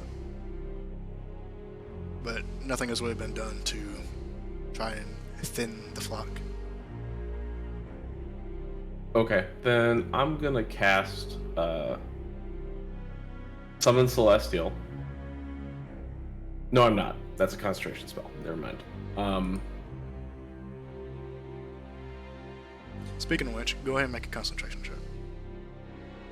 Sure. Actually, do you have anything on you that's like casting like a divine light or anything like that? No, but I could. I don't right now. If you don't Like, currently, other then than- go ahead and make this check. Yeah, I don't have anything super specially casting light.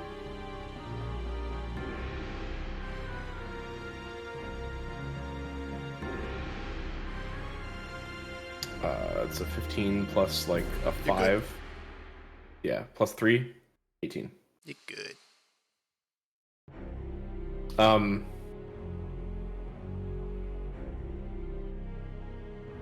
Then what I'll do is I'll just cast Spirit Guardians around me, so that they're there.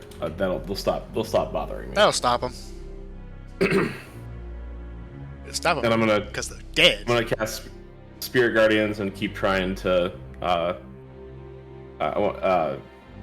That'll just be my action for right now. Just protect myself and start trying to make my way towards the vampire.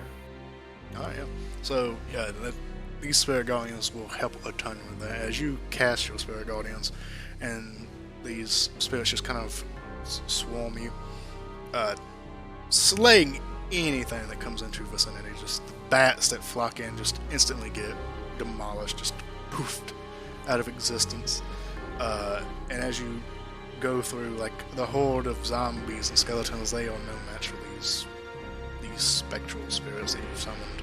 As soon as they touch it, they instantly are destroyed, giving you basically free reign just to charge wherever you wanted to.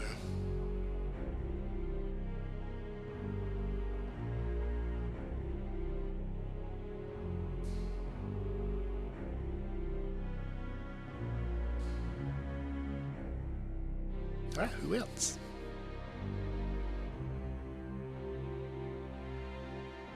I try I'll to try take to- another. Go ahead. Sorry. I try to take another pot shot at Big Dude's head. Go for it. Do we still have disadvantage? Unless you have like some radiant light around you currently, yes. I'm gonna try to go by where Ames is. Well, I mean that's fine because that's still 28 to hit. That'll do it. 40 damage. That's a lot of damage. Mm-hmm.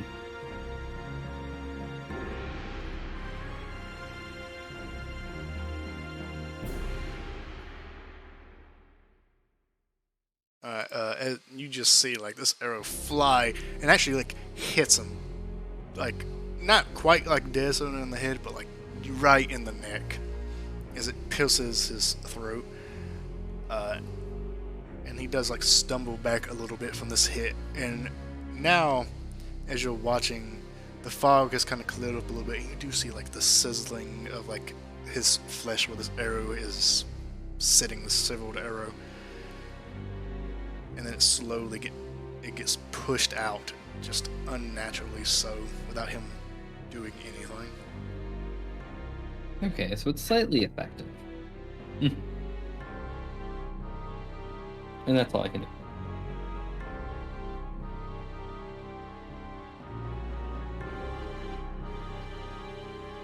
What is it that is obstructing our vision? The bats. Just the bats. Yeah, the bats They're are like everywhere. flocking around you, like trying to like claw at your face and eyes and bite you wherever they can. It's more of like a nuisance, really. Like they're just like so distracting and infuriating. They're not So actually. there's not like darkness or a fog or anything like that. Okay. I guess is he still standing in my silence? No, he moved out again. Which way did he move? Towards you. He is currently, I think I said, like 60 feet away at this time. Well, he was 60 feet before. He'd have to be at least 20 feet. Or 20 feet closer, so 40 feet, Okay. right? Call it 40. Okay. I was just making sure. Call it 40. Not that it's not that it really matters much, other than he keeps walking out of my fucking silence.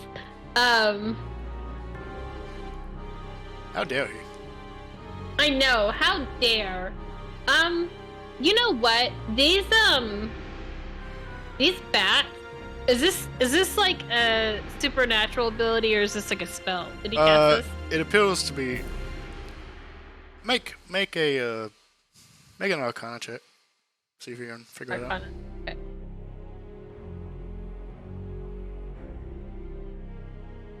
Okay.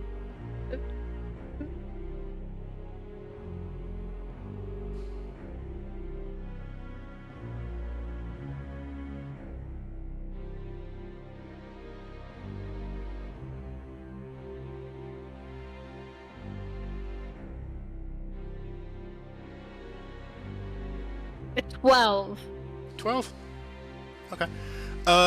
Alright, so you kind of got a good visual of him doing it. It really didn't seem like he cast any sort of spell. So it looks more like he was just something about him, some sort of innate ability to summon these bats into being. Whether he has some sort of innate connection to them, or if they are a part of him. Something like that. Hmm.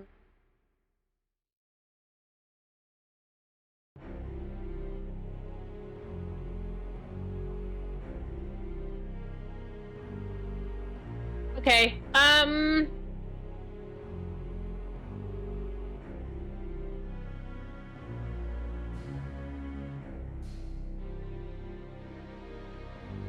Oh, touch. Okay.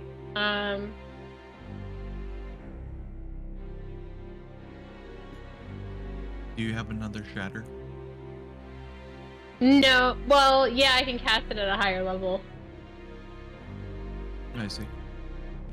Um. mean- That would fuck up the bats. Probably.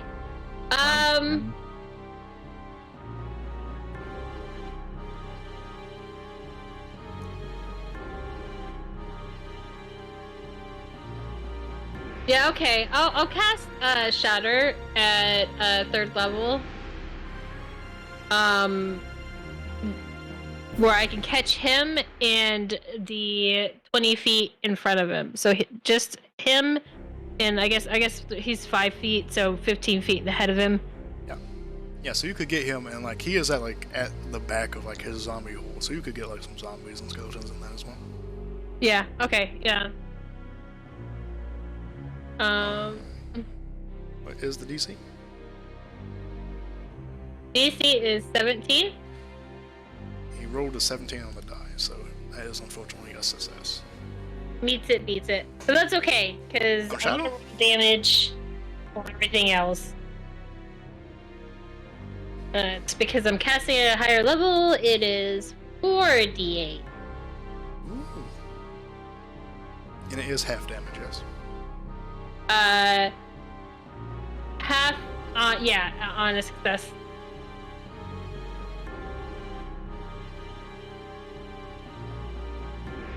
Let me make sure that okay, yeah. Oof, what is that damage? That's 12 damage. Alright, so 6 total. Yeah. Alright, so So hopefully I killed some zombies. you cast Shadow again in this area, and it's almost as if like you see like the small tremor almost happen, but it's almost as if he doesn't even notice it. You do see like the horde that's like just in front of him, like charging in your direction, do kind of like stumble a little bit, but unfortunately doesn't have much effect.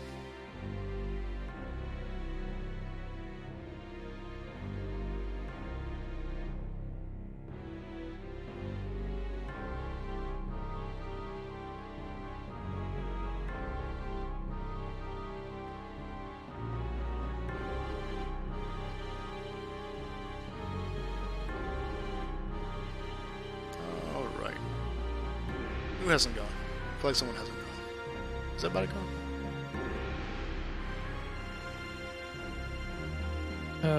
I probably need to do something.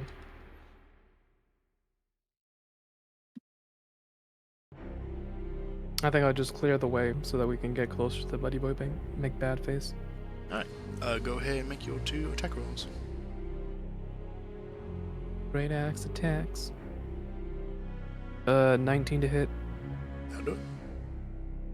with 21 damage radiant.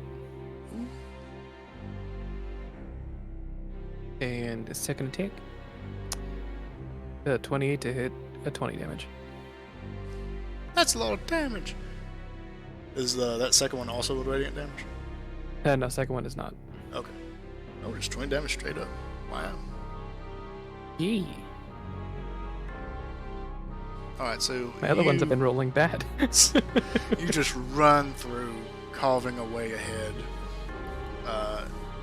just demolishing skeletons and zombies alike, and the horde has thinned out dramatically at this point.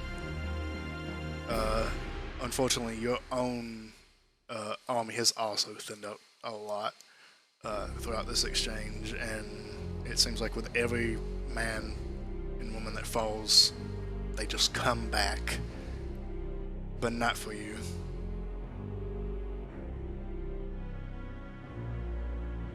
Alright, I believe that is everyone. I don't believe I missed anyone. Did I miss anyone? Speak now, please. Take that as a no! Okay, let's see what the horde does. Do, do, do, do.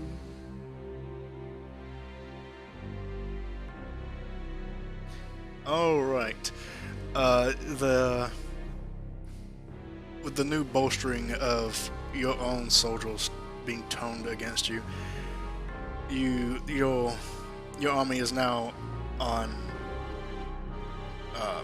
their toes. They're being assaulted from 2 different ends. They're being assaulted from within, and they're being assaulted from the horde outside of the shield burial. And they're just being bashed into, and eventually the shield wall kind of falters, and the horde manages to get in between, into the mass of your own soldiers, and it's just a slaughterhouse.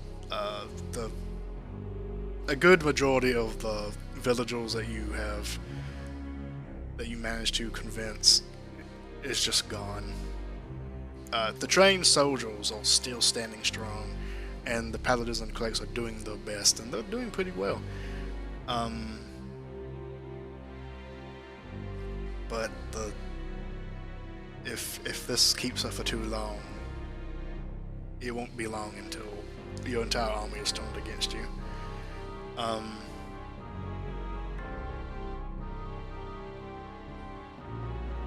Let's see. And in front of you, you just see Lord Ladrick standing there, confident, just this imposing aura about him. And he sees you all marching quickly, just dispatching as many undead as you can to get to him. And he does something that's probably unexpected. But he raises his hands and almost like Moses parting the waters, he parts his hold, allowing you all to come to him. And he reaches down and grabs the large blade at his side and unsheaths it for the first time that you've seen. And as he unsheaths it, he holds it in front of it, and it is this wicked-looking black and red bladed weapon, the handguard, jagged edged, almost like two sharp daggers poking out of each end, and the blade radiates with this like red aura to it that almost like flows like fire, like a ghostly red fire. And he says, "Feed." And he lets go of the blade, and the blade just floats there, and then points towards you all and lunges forward in the air. I need. Okay, so in this scenario, who would be like in the forefront? Who is in the front right now? I think it's me and Laurent at the very least. And we've been cutting forward, trying to clear the way, so we'd probably be forward more than the other ones. Yeah, I've been in the middle. Okay, so in that case, I need everyone who is in the front to give me dexterity saving throws. Remember, you have a +4 because my aura. I see.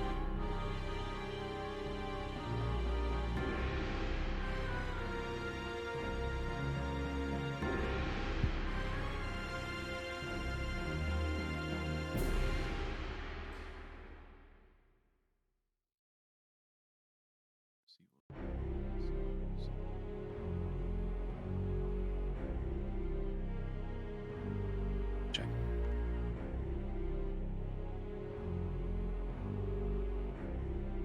What you get?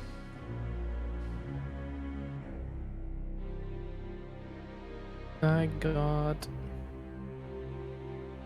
a 9, but I need to remember if I need to add anything to it besides the +4. Oh wait, that was a 1. Okay. Oh. Oof. But you know what I can do? I can use fanatical focus, divine power, and protect you when you're enraged. If you fail a saving throw while raging, you can re-roll it and you must take the new roll. You can only use this once per rage. So This don't you have again. advantage against dex saves. It's nature saves. Oh yeah, it's a rage. Let me read that real quick just to verify it before I roll again then. I got a 15. Thumbs up. Advantage on strength checks and strength savings. That's rage. Yeah. Oh, danger sense, you're right.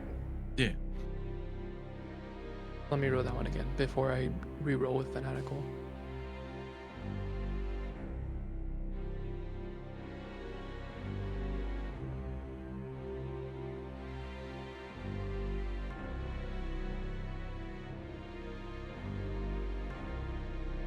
With the exact same number. I don't think this is rolling correctly.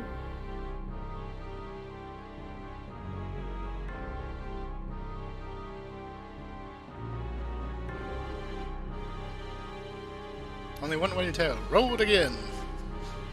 Can't happen 3 times in a row. Right? Okay, it did that one correctly. Okay, I so- think Because I was adding the +4 in the middle, so I don't know if that was breaking it. I don't use map tools this often, so I'm gonna just do this twice and then see what happens. Okay. So we got a 25. Oh. Okay, well then you're good. And a 15, you said? Yeah, 15 Okay. for me. So, as this wicked red orbed blade flies through the air in your direction, you manage to duck out of the way. Unfortunately, our little goblin friend gets impaled as you jump out of the way, leaving them behind, like in the direct path of this blade, and it just skewers you. You take a total of 22 points of damage. Holy heck. And as you're stabbed, you, like the blood that flies out, you see it like coalesce onto the blade itself and like seep into the metal.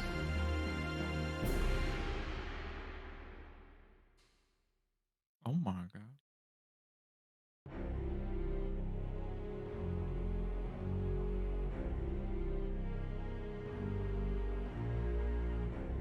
Alright, it is now your go.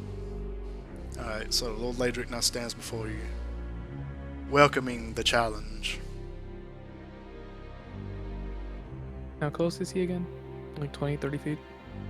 Yeah, at this point he'd be like 20 feet away.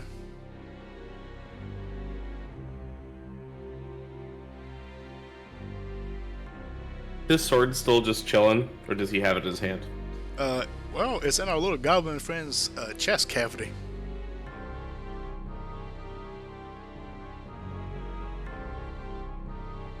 Ow. I will do myself a favor and pop him one again. Do I have a disadvantage still? No. That's a 30 to hit. I did yeah? not nat 20. Unfortunate. Total 30 damage. Alright, so you let loose another arrow, and this one, with this close range, and you getting a good shot, like a good clean shot, because no one is in the way this time. You managed to land a devastating hit in his chest, and you can tell that he feels it, like he reels back at this one. How much damage did you say again? 30. 30? Mhm. All piercing damage. Nice.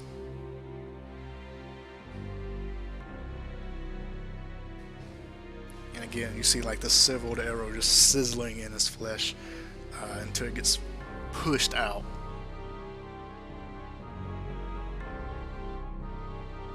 He's within 30 feet, right? Yeah. Yeah, I'm gonna just... My buddy was just impaled. I'm gonna go stab a dude. Kick his ass, you guys. I run up to him, angrier than ever, and I'm going to attack him with my great axe. Alright, roll to hit. And I do so recklessly. Does a 28 hit? Actually, I don't even need that. I'll just attack normally. Does a 25 hit? 25 does hit, yes. And that's with Divine Fury. That's a 1 damage, so 9 plus 8.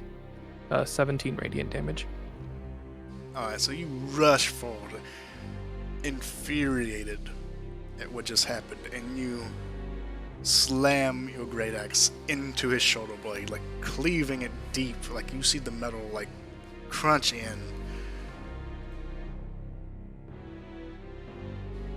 As you leave this devastating wound, as like this radiant energy like blast forward, searing the flesh, and like the flesh almost like burns away like shadow and light.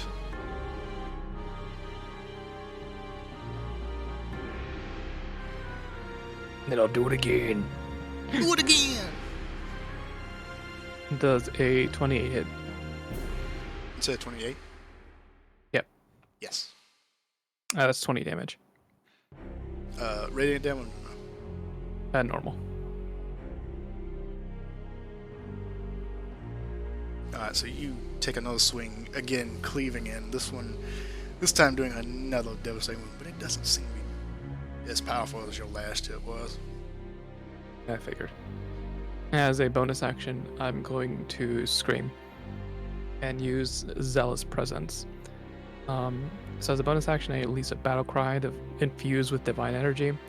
Up to 10 creatures of your choice within 60 feet that can hear you gain advantage on attack rolls and saving throws until the start of my next turn. Nice. And so that is obviously these four and other. How many? 10?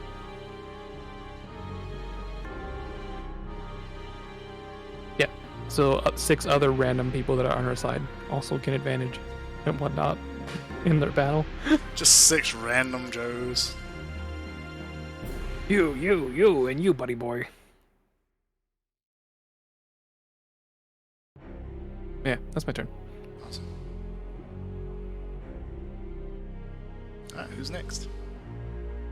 I want to help him out, and I'm gonna use. I'm gonna do from the middle of the pack where I'm at. I'm going to cast Sacred Flame real quick on him. So he has to do a Dexterity saving throw or take 1d8 radiant damage. Okay, what's the DC? 17. Okay, he does make the. As you Cool. Thought file. so. Not really surprised Yep. he did that. So go ahead. Sorry. No, you're good. You're good. Anything else? Yes, I'm gonna use my bonus action to cast Spiritual Weapon. That was the real thing I wanted to do. But I can just get a cantrip out of the way real quick and cast that. So Spiritual Weapon, a big walking stick pops into existence beside him, and just tries to crack him on the face. Alright, well, roll to hit. As this giant walking cane. It's not gonna be good, Shep. Not good? I rolled a 4. I get +9 to attack. It's a melee attack spell. So does a you do have to 15 roll hit? with advantage, by the way. Oh, thank you. I still got a 4. Or plus, it's 10. It's +10 for a spell attack, but still. Does a 14 Not hit against a vampire. the vampire? Against your average Joe, yes. Okay, well then it takes a big whiff, and if a stick could look mad, it does. I'm just imagining Plank right now. But an angry Plank. With eyebrows. We drew the eyebrows on him. No. All right, now that's my turn. Are you going into the Spirit Guardian range, or are you maintaining distance? I'm gonna try to protect Ames and the folks in the back with Spirit Guardians. Okay. Actually, you know what? No, I'm gonna go in and flank the Vampire Lord again. So I'll go in with Spirit Guardians. So he'll take that damage on his turn.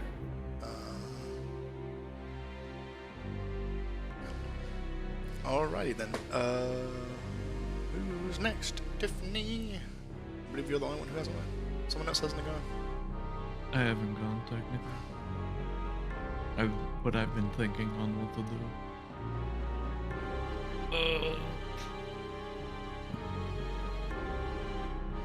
Fuck it, we ball. I have advantage. I'm gonna go in and try to fuck up the guy and also get him in sunlight.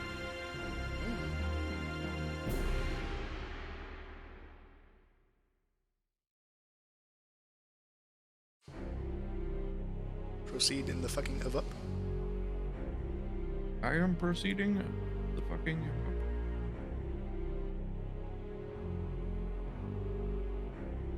Oh. Other one.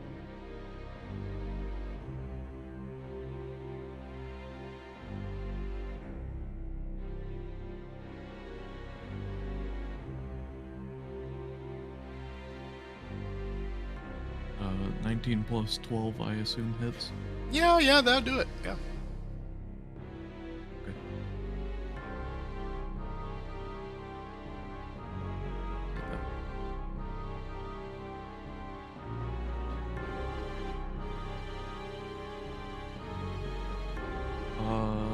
You know what? I'm gonna smite him. Cause fuck this guy. Fair.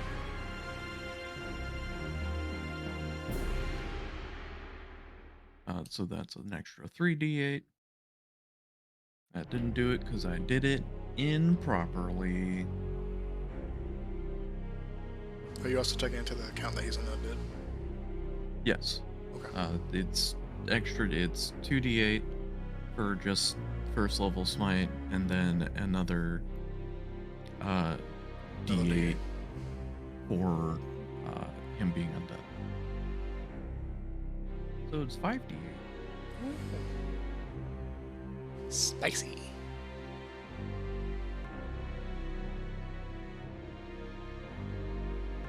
Aw. Only 17 damage. Alrighty.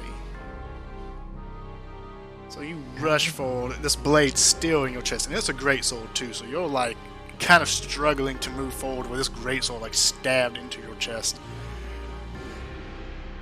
You rush forward, but you do manage to leave a heavy blow with your radiant attack, just blasting out, shining this radiant blast into his chest and searing his flesh. You see like the shadows around him like burn away, and you almost like see like his armor kind of disappear as well, and then return as like the light kind of dims down again. Yo, I do it again. Do it again. I almost thought that was a crit, Chris. Let the paladin crit. Trust me, it'll be funny. What could go wrong? I'm getting so close. It's making me angry. But a 29. That'll do it. I'm gonna smite again. Because fuck this guy. Fuck him up. Another first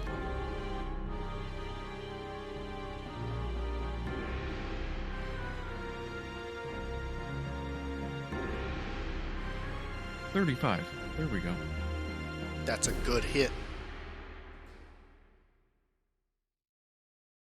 It's a real good hit. And you slash in again, and just like you, as you cut him this time, you like see like his arm almost like gives way and like falls off momentarily before like stitching itself back on.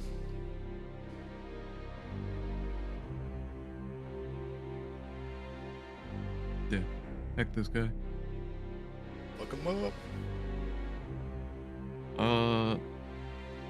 What kind of action is it to drink potion? Would it be It's an full-on? action. Yeah. Okay. Then never mind. That's everything because paladins don't have bonus actions. Exage.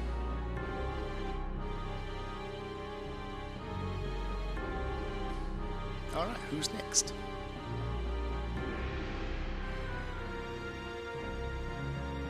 I believe it is Tiff's go. Yeah. How far away is he? He's like in. Who's he standing next to? Who's within melee? Me and Laurent. Laurent. Okay. Bonus action. Laurent, I believe in you. Take my bardic inspiration. No. Gasp. I I feel inspired. it's the spicy inspiration. So if you use it on something that doesn't work, you can use it again. Because College of Eloquence. Okay, so if I add it and it doesn't work, I can save it for later. Yeah. Yeah. Nice. Nice. Yes. Yes. Super And it's a inspiration. D8, I believe. Right? Nice. I'm a level 7 bard. Inspiration. You be double check and read the stuff. Yeah, a D8. Okay. Nice. And then Noted. because he is Brat Vampire Man. Yeah, is that what you get from this? He's a brat? Yes, he is. He's a brat. I am going to I'm gonna pew pew him again. Pew pew. Yeah, where's my pew pew? I'm gonna just copy pasta my pew pew somewhere. It's no longer there. Okay, there it is. No! Pew pew. Pew.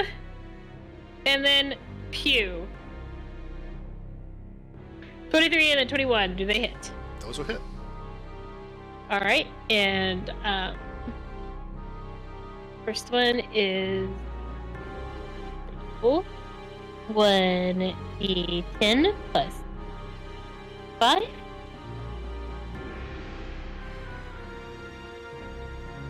Oops.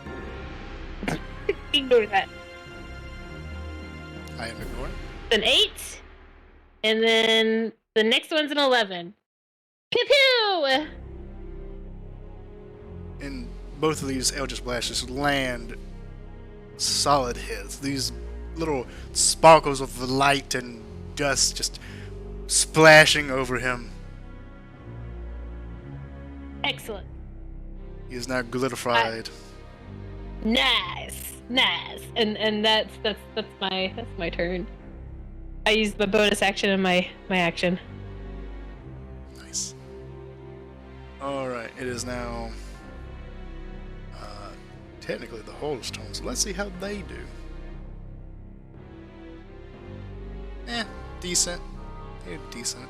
It's so as the hole progresses into your soldiers, it's still again, it's about like an even between the two. Your men are like fighting back as best they can, but the horde is slowly overtaking your army. Don't forget, 6 of those soldiers have advantage on their attacks They and do, saving throws. and it's helping.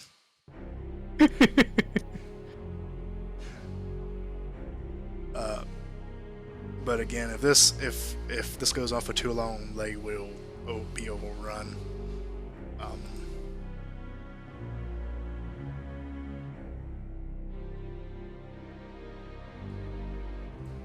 Okay, let's see here. Now it's his go. And he raises his hand and goes, "Turn."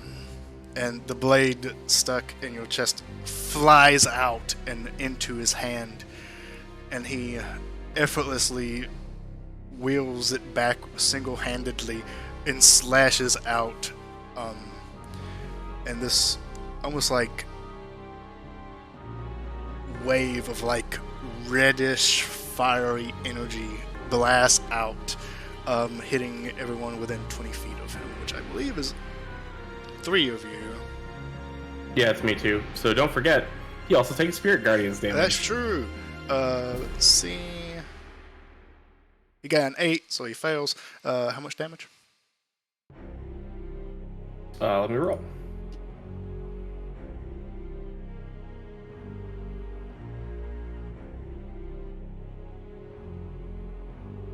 Can't 17 tell- radiant damage. Ooh, nice. Can't tell you how much I love Google dice rolling.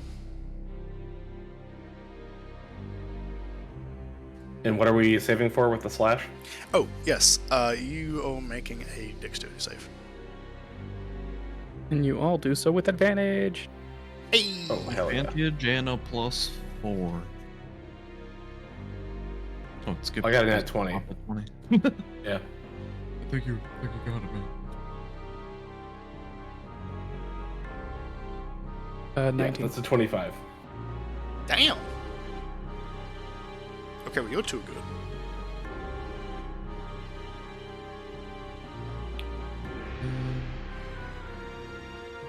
We do it.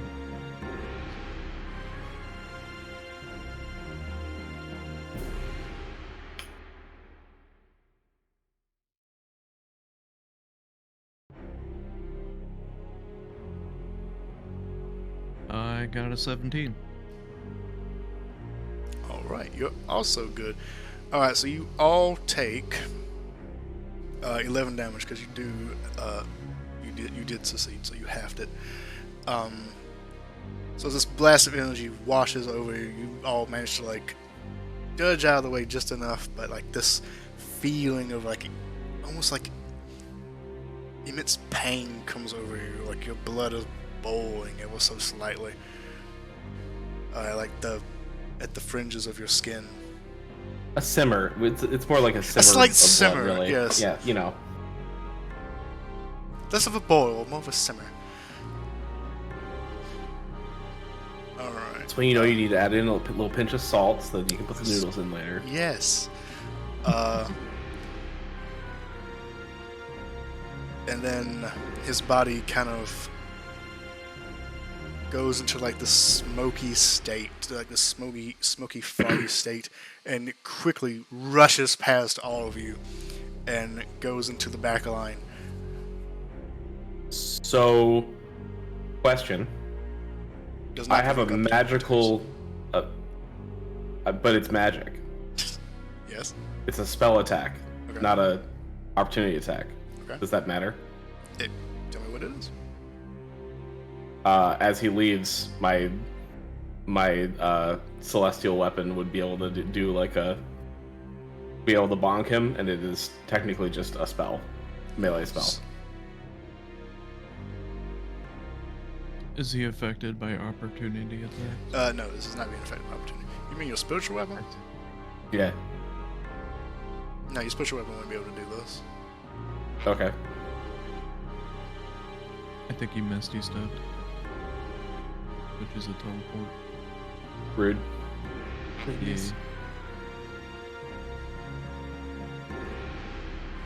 Thank you for the money. All right, I interrupted you though. Where did he end up going? Oh, he is now in your back line, so whoever's on the back, he is next to. Ah, Yeah. fantastic.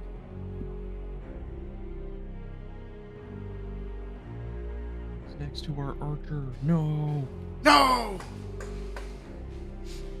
Alright, let's see here. That is going to be it for his turn. Yeah.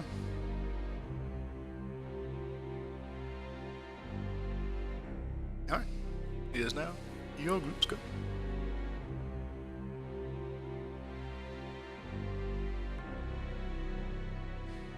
Who's taking the first action? So did he move a full 30 feet away? Or how far away is he now?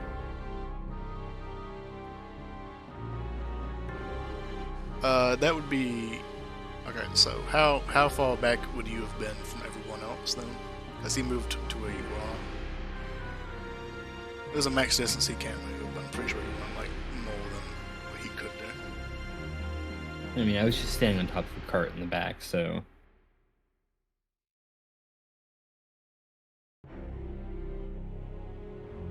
Say like Get- 30 feet back. 40 feet. I would have kept myself roughly 100 to 150 feet away from him, since longbow's reach is really far. Oh, so you were actually like nowhere near everybody else then. Yeah. Oh, in that case, he went to Tiffany. Excuse me? Yeah, I thought you were like maybe like 30 feet away from everyone else. You were like nowhere fucking near him. You didn't even move with everybody else. Okay. No, I'm just blinking from a long range. My man is just being fucking Overwatch sniping. Yeah, so the furthest person back would have been Tiffany, so he's next to Tiffany now.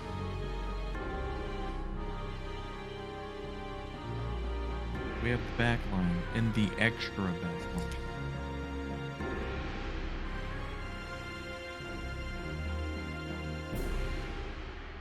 So, in this case, Tiffany, how far away were you from everybody else? Probably.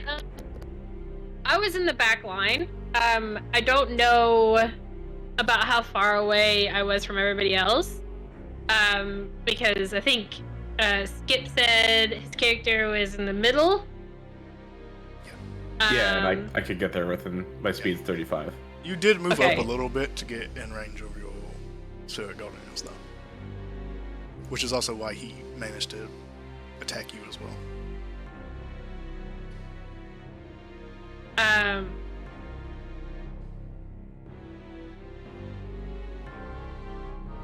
So I was behind Skip's character, but I'd intended to be out where near Egan's character was, but if he's moving back, like he's steadily moving away, then I probably somewhere between Skip's character and his character.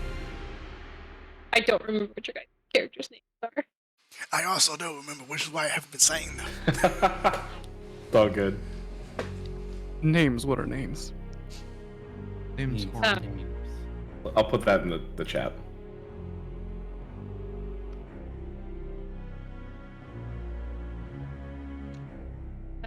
But yeah, so I would be behind everybody else, but I guess not as far as Egan's character.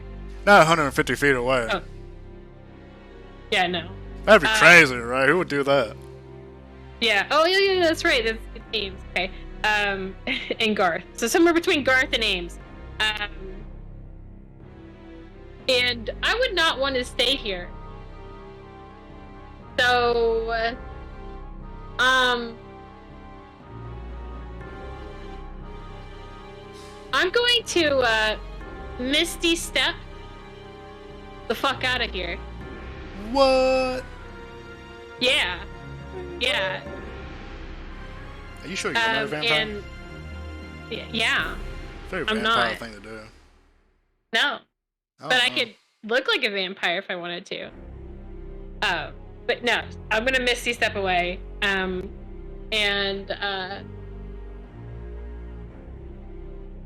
This time I am going to give Grit a bardic inspiration. You can do it, Grits. I believe in you. And yeah. Believe in the me that And- believes in you. You can do it. And that'll be my turn. Insert goblin noises here. Alright, so if he's all the way in the back now, does that mean We'll say that he's I have a like clear- 60 feet away. do I have a clear shot to hit him with a big old flame strike and not ping my the whole army? Yeah. Yeah, this I do that. I'm gonna nuke him. You could nuke him and probably some of his dudes. If I can catch any of them, also that's great. But I'm gonna hit him. So he has to make a dexterity saving throw. And be a 17. Oh my god, I'm getting ads. Stupid ads. Nobody likes you ads! How dare they? True. This is an ad for me. Advertisers, please. Sponsor me. Trust.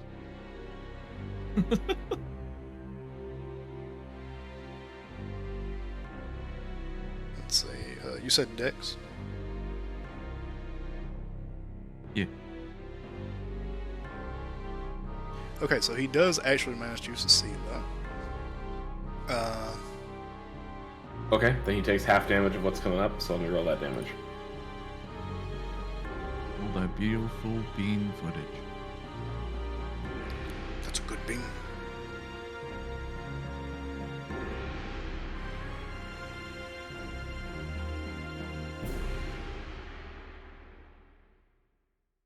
He takes 14 fire damage and 4 radiant damage twice, which is 8. So you said 8 radiant damage? 8 radiant damage, yes. So Is that... Did you already have that or no? 15 total damage. I already, yeah, I have to D4 and then I doubled it. Oh, okay. Because unless he doesn't take that damage doubled, in which case that's different.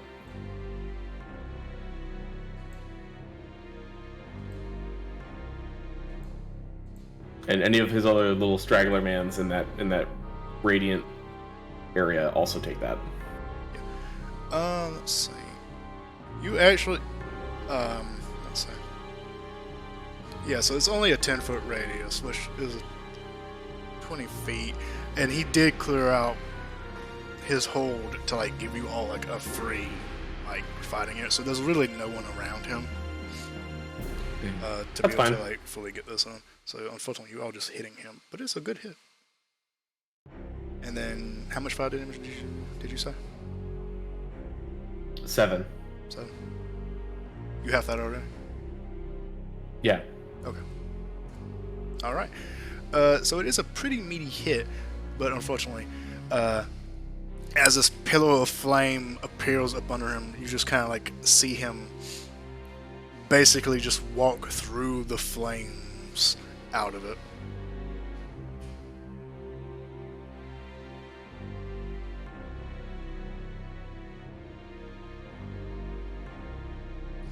All right. Anything else?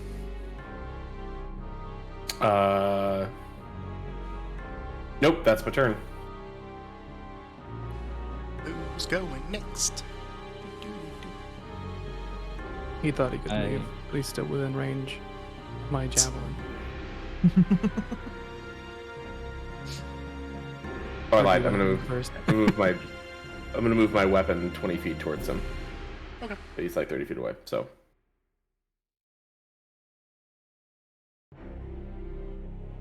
Do you want to smack him first, Egan? Sure. I ping him in the head with yet another arrow. Pew. 19 to hit. That would unfortunately miss. And that's my turn.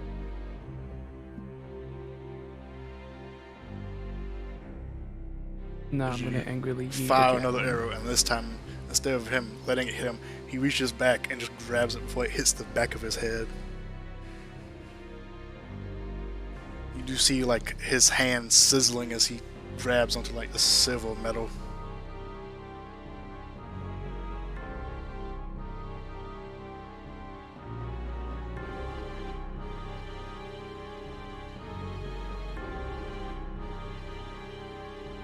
Who's going next?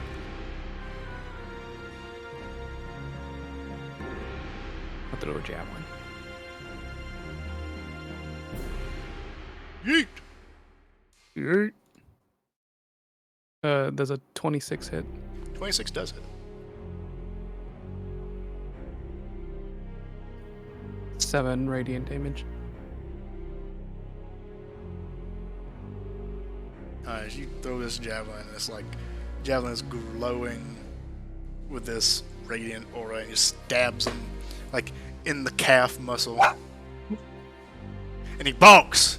He yelps. Fucking hurt. Yeah, that's crazy. Then I take another and throw it again. I have 3 of these, baby.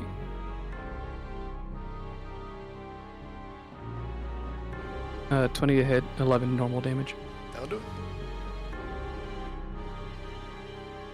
I'm just going to assume that you would have gotten several javelins as well. I specifically brought 3.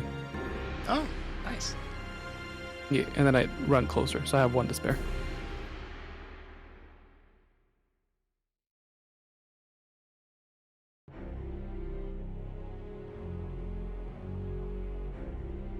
Alright, what's next? What's happening next? It's time. I'm gonna chug my potion of haste. Ayo! You chug. Feel invigorated. And then Grits is gonna run all the way up to him. The need for speed overcomes you. And then hit him with a hasted action.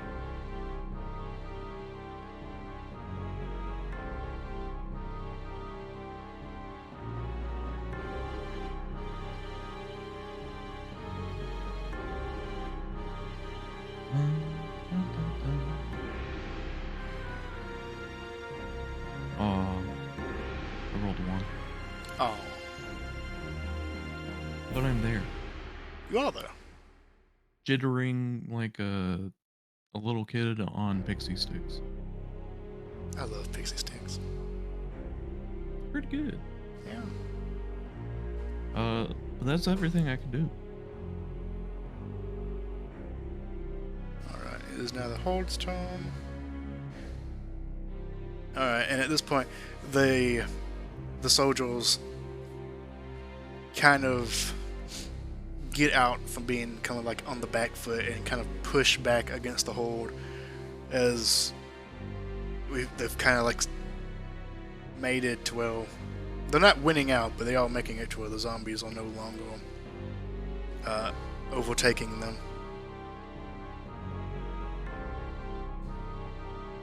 Yeah. Alright. Let's see here. Alright, he is going to...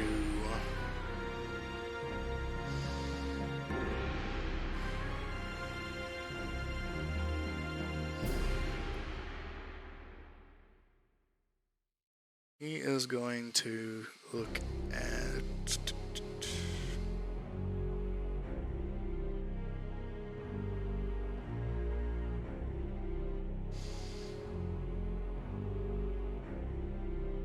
Launch, is that your name? Is that right? Am I saying that right? Well, wrong. Yes. Alright. He's going to look at you.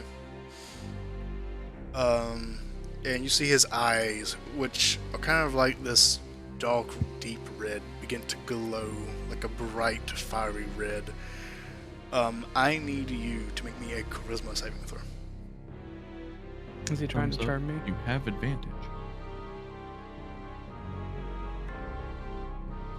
Do you have an ability that helps you against charm? I specifically have advantage against being charmed as an elephant. Well, you already have advantage. So. Because I gave you, me, Garth, and Ames advantage. It's double advantage. Yeah, double advantage. Alright, charisma save. Yes. That is going to be a dirty 20. Damn! That's good. That's real good. Alright. I do not appreciate your advantages. Alright, man. so you see him as he's like looking at you, almost like it feels as if he's like staring into your very being. My being is anger.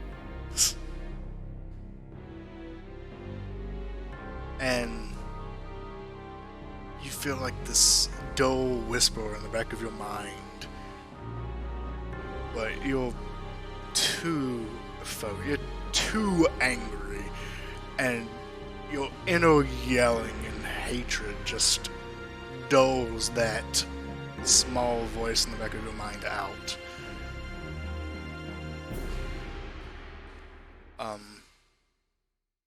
Well, darn. So much for that. Okay, he is going to...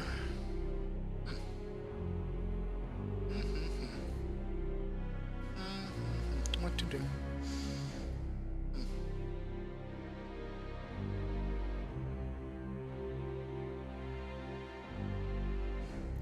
Okay, he is once again going to, like, his body is going to turn into like this foggy, ethereal mass and is going to go straight. Is this a spell? For him, technically it's a supernatural ability, not so much a spell. I desk jam. I know, I'm sorry. And flies. Yeah. How far can he actually fly? Let me look. 950 feet, that's for damn sure.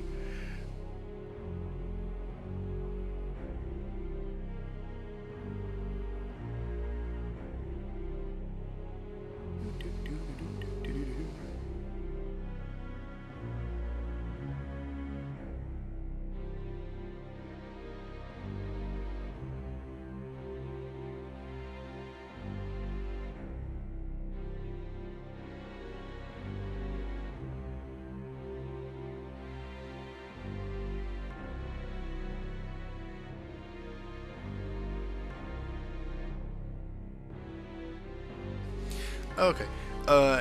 And he goes straight up, probably like 60 feet, but doesn't leave like this ethereal, foggy state.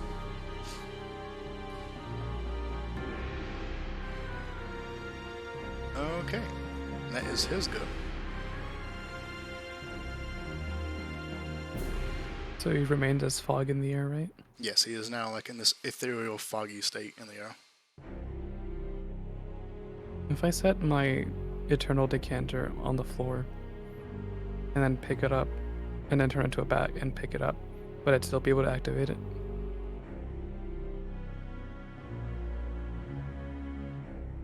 Is turning into a bat in action. I don't know, it doesn't say.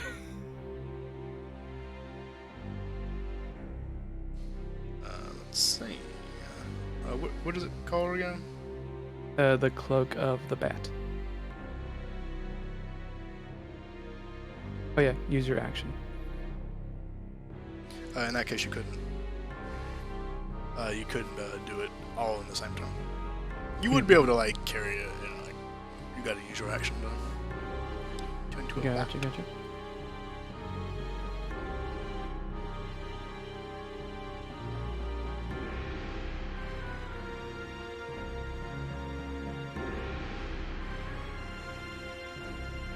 All right. I hydrate. All right.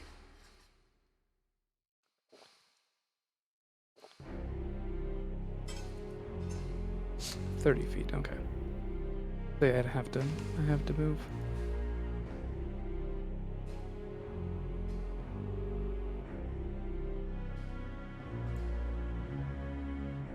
All right. What's the play?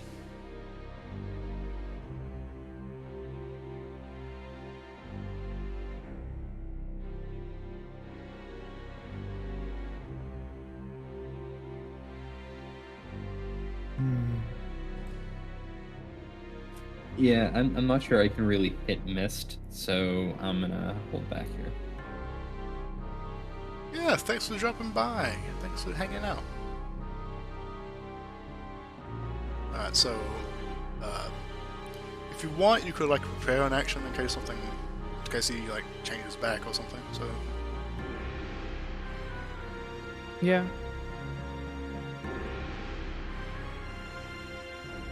How far up in the air is he? he went 60 feet straight up. Well, shit. Okay. Yeah, that's why. It's like if it was 30, I could do a thing, but it's not. It's more. Here's what I'm gonna do. I'm gonna look around me and see how hurt do my compatriots look.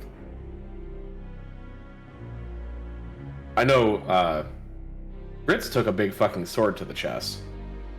Out of 130%, I look like I'm at 97 out of that. Okay. That's oddly specific. On a scale of 1 to 130, you're feeling around a 97. Yeah. All right. I'm fine. I've only taken 11.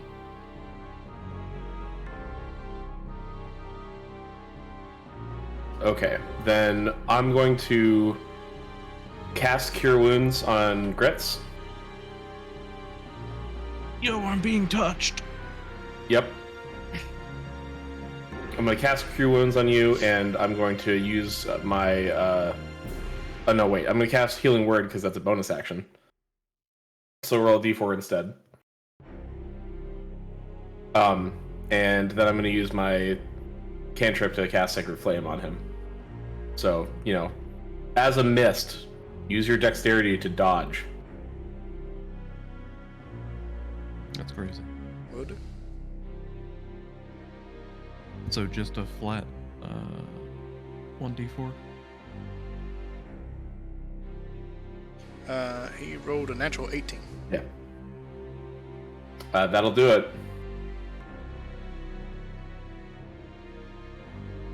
Yeah, it's 1d4 plus 5. As you fire up this beam, and the fog just kind of dissipates around it and then reforms. Could I potentially toss a vial of holy water into the air? and so have aim shoot it so it explodes into the mist. You could definitely try.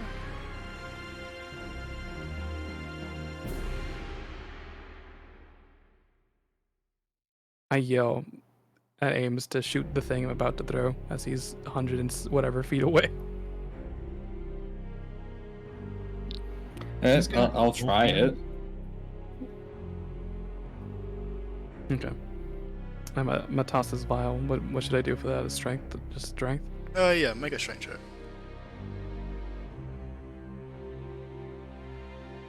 Strength at advantage.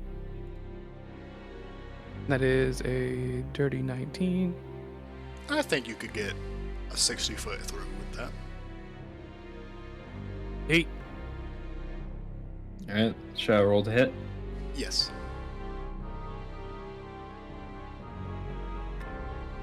So Does a 13 hit? 13 does not hit, unfortunately. This is the one shot you did not make over like a 19. Yep. Alright, so you throw this vial up, you take aim, you fire, and the arrow just goes wide. You are not a trick. You haven't done very many trick shots, it looks like. You've just trained to shoot people. Not glass jaws. Who does that? Kind of crazy person shoots a glass jaw. And it's the still vial up there, just dude. flies in the air and then falls back down and shadows on the ground. I use my Yeah, extra we cat to do it again. Alright, make another strength check. I mean, can at least technically- shoot once a turn. Someone else can shoot it. Points at Tiff. She's got this, I believe. Eldritch Ballast the bottle.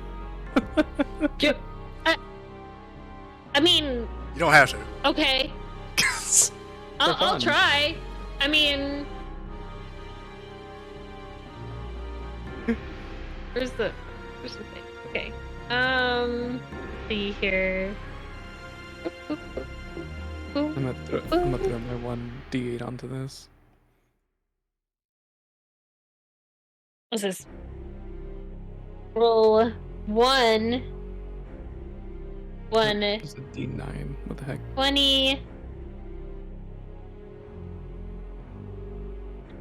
Yeah.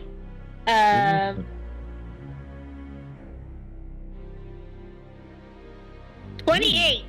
Damn. Alright, what was the strength check? It was a 23. Good enough. Alright, so first try, no good. Second try, it's all about second tries. You throw the second vial up, you take aim, and you fire off your Eldritch Blast. This time, easily done. The vial shatters with this sparkle, and the holy water inside enhances this these little sparkly flakes into almost like this firework in the air of glass, sparkles and shining holy water as it explodes in the mist, and you just see the mist go from this cloudy etherealness into this smoking ball in the air. So go ahead and roll. I believe it was 2d6 because I just looked at it. Yeah, go ahead and roll 2d6. 2d6? Yeah. Me or Yeah, Sad? whoever wants. It's, Well, it's Sad's holy water, so Okay.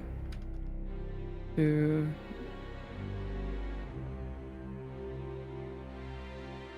Let me read a thing real quick, just for funsies.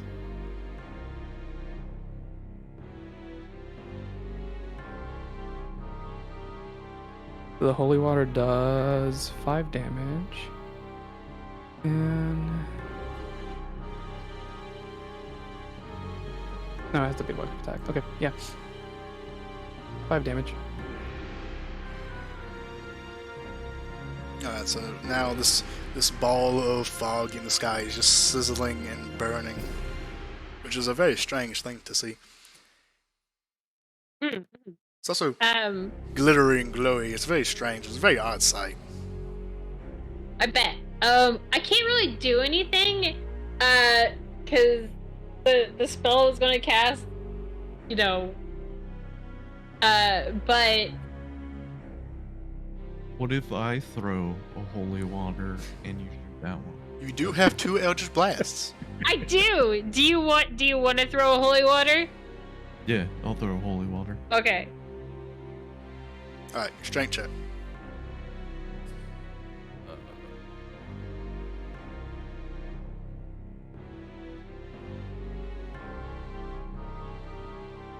Plus.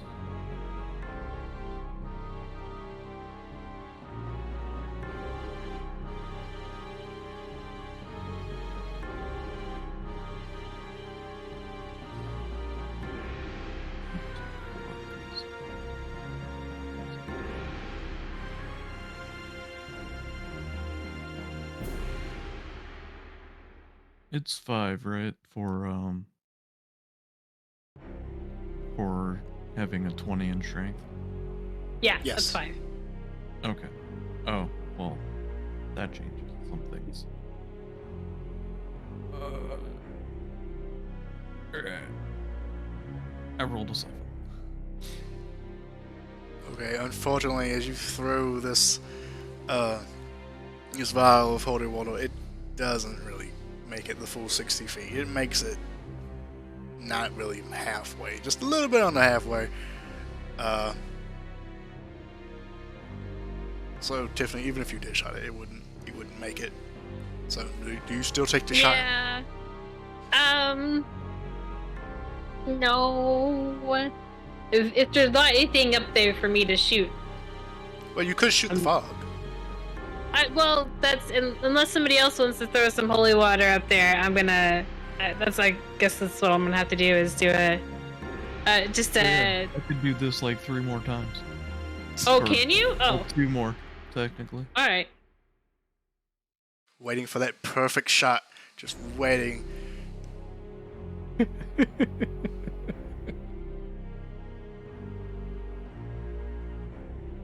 Okay.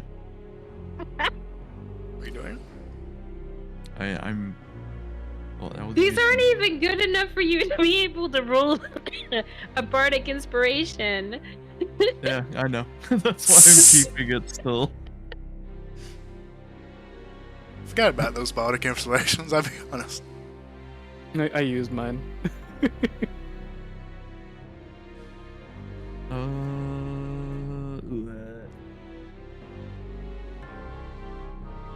What? Heck! Yikes. Look, All right, well, this goblin Wait, just hold on. isn't a bottle thrower, okay? True. What if I roll it because I am allowed to, and I roll an 8? Eh? Alright. You make it slightly higher. yeah, you still have it though, because you didn't succeed. So, Oh no, no! As soon Um, as those throw them, they shot on the ground. oh No, no, no, I mean the the bardic inspiration. inspiration. Oh, the bardic inspiration. Oh, okay. yeah, because So- I'm fancy. 12 thumbs up. Yeah. Well, if there's not anything, no, whatever, she's just gonna shoot for the stars, because Celestial Warlock. Nice. Oh, 13. 13 will miss, unfortunately. Yep. Okay.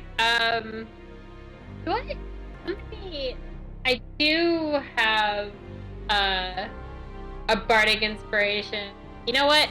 Ames, I totally believe in you. Take a bardic inspiration. Why does that sound vaguely sarcastic? Yelling this over a battlefield 150 feet So away. believe in you. You can do it. Yay, team! Hit him with the ooh Woo. Yeah, I think I heard you throw up a little bit saying that. Just your difference- mouth a bit. The difference between this game and last game is so drastic for character changes.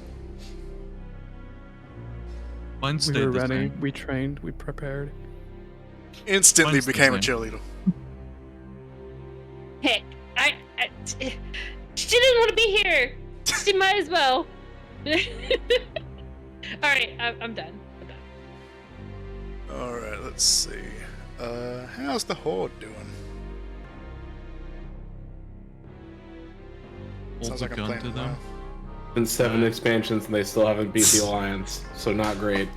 Hey. I mean, we became friends now. Hold hands. Like 8 times, and then I'm mad about being No, friends. but Let's this fight time again. it's for real, for real. Uh-huh. For real, for real. Yeah, like you can actually raid with Alliance people now. So. Oh, we're really? friends. Oh, that's nice. Yeah. Wow, okay, actually. Damn. Yeah, actually. All That's right, totally so, not them saying, "Oh shit, our player base is dying." Yeesh. Alright, so the Horde and the army are still kind of like in the stalemate, but the Horde is now taking over a little bit. And now, with everyone kind of in such close vicinity, you can kind of see this. You see as like blood stains the ground, like small droplets begin to fly up into the sky and like are being pulled into the fog cloud above you.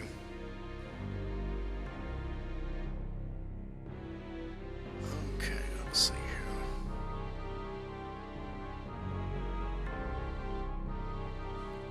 Alright, I drank the water, I have a question Yeah. about the blood. Wouldn't it be also mixed with holy water? Thumbs up. No, he's just bringing in the blood, he's not bringing in this. He's not... He cares about his body.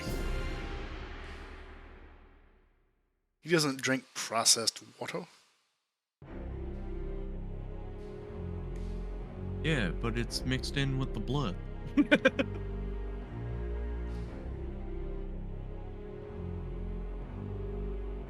Let's see here. Alright. So he is going to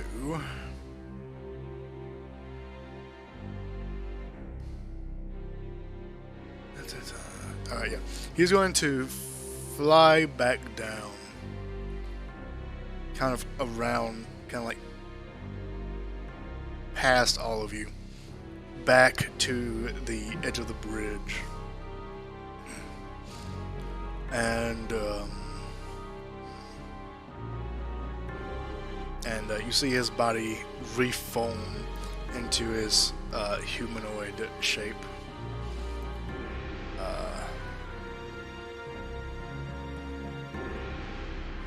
And with his blade in hand, he yells out, "This is your final warning. Stand down now. There will be nothing left." And he takes his blade,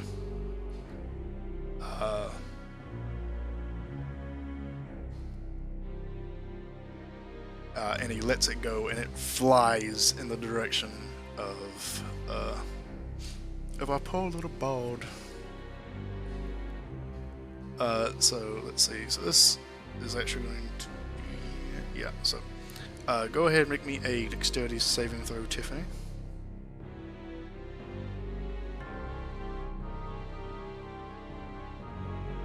Well, I'm actually pretty good at that. Oh, Yeah.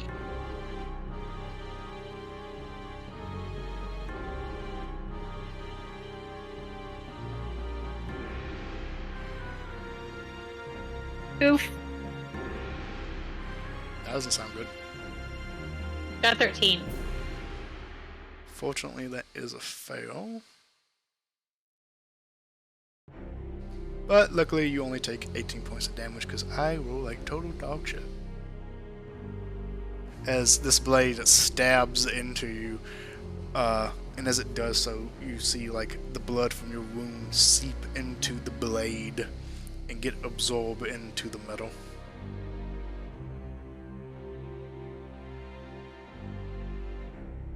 That's not good. It's fine. Yeah, it's fine. What could go wrong? Yeah, we don't have heat metal, do we? Oh wait. I wish I had why heat not metal. do- It's in Tiffany now. just pour some holy water on it. It'll be fine. Yeah. Same thing. Alrighty. Alright. Yeah, pour some holy water on it. It'll be fine. And then he quickly rushes forward in an unnatural pace and is going to attempt a claw attack against you.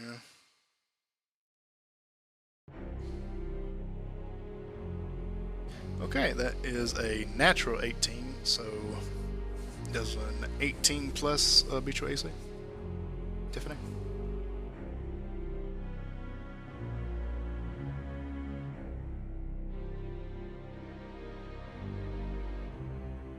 Can't believe it, Tiff's dying.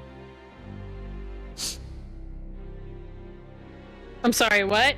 Does an 18 plus beat your AC? Yeah. Yeah. I got a 13. Alrighty. Let's see. Okay, so you take... Wait, that can't be right. I got... Hold on. The total is a 27, if that matters. I'm sorry, I got a 17. I was like, wait, 13? No. Okay, yeah, I got a 17. But yeah, 18 hits me. Yeah. Total was a 27. Alright, so you take 8 slashing damage as he grips your throat with his claws. And you take a...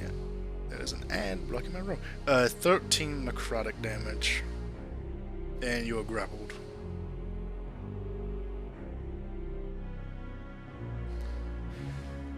And he looks to everyone else. Treat now! Alright, it's now your go. What would you all like to do? How far is he from everyone else? Not far away, probably like... However far away Tiffany is from everybody else, so... Oh, she's- I'm feel at like least 5 feet 30 from feet away from everybody, because I Misty stepped away. Okay. So you're still within running distance? Or walking distance? Yeah. A brisk trot. I'm gonna chop his arm off. Oh shit, okay, go for it.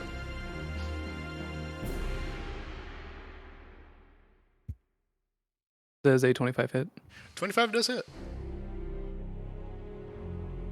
Divine Fury. 18 damage. Radiant. Okay.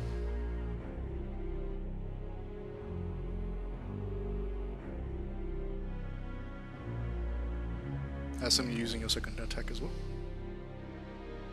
Yeah, I'm just considering whether or not I just want to must throw my last holy water at his face.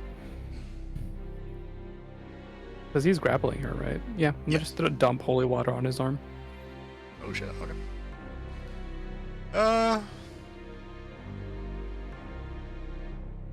Does it actually ask you for an attack for holy water? I don't think it does. I think it just says, if you do it.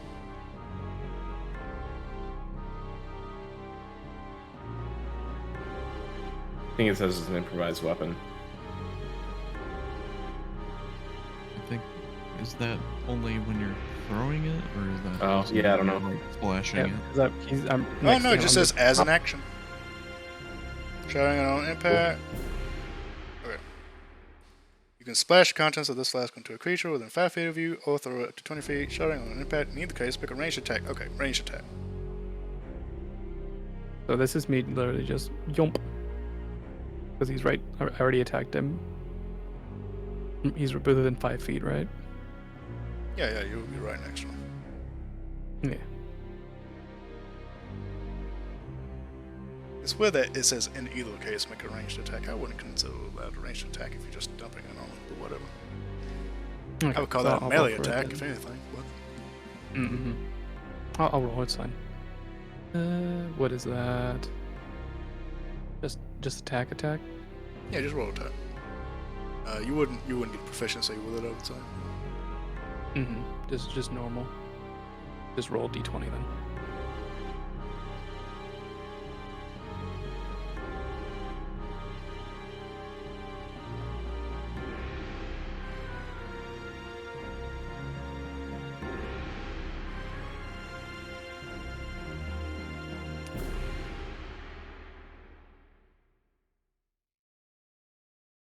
Nine. I don't know what to add to that. You normally attack with your strength, right? Oh, my strength, so +5. So 14. Fortunately, 14 is not enough. As you do manage to like cut into his arm and you like cleave it like halfway. But then as you like cleave it halfway, like you see like the flesh like instantly like reseals. And as you go to pour the holy water on, he just lifts his hand up, his arm up, lifting Ho up with it, and you missed the splash. Mm-hmm. He's too fast. Okay, so if he's gone, then I'd like to move up next to him also, and I'm gonna cast Freedom of Movement on Pip's character and just give her a little leather slap bracelet that lets her just basically escape.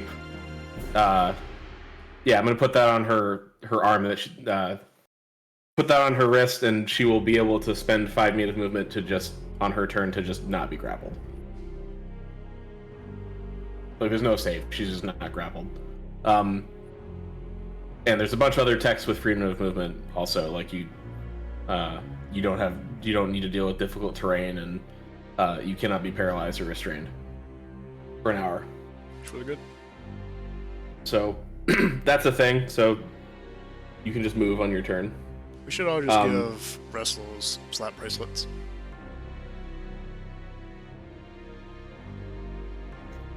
Yes.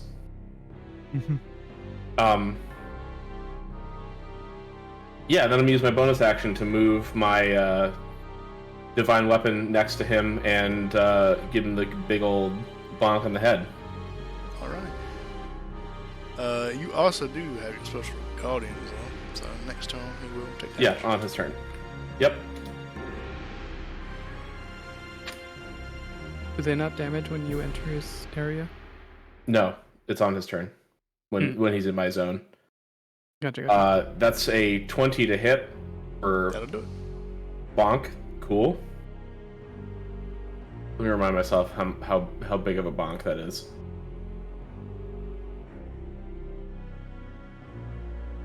Depends on the level it was cast.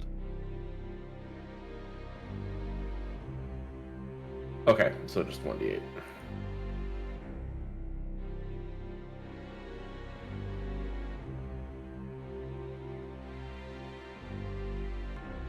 That is 11 radiant damage. Alright. So 22? So, this walking cane just smacks him in the back. You can see his back like crack a little bit and then reforms into shape.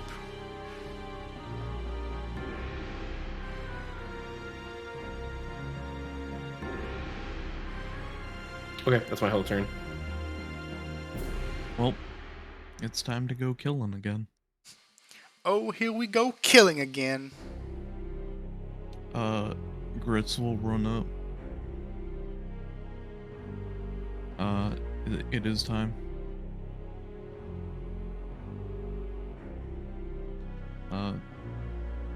23 to hit. I'll do it. Cool. I'm gonna smite him again.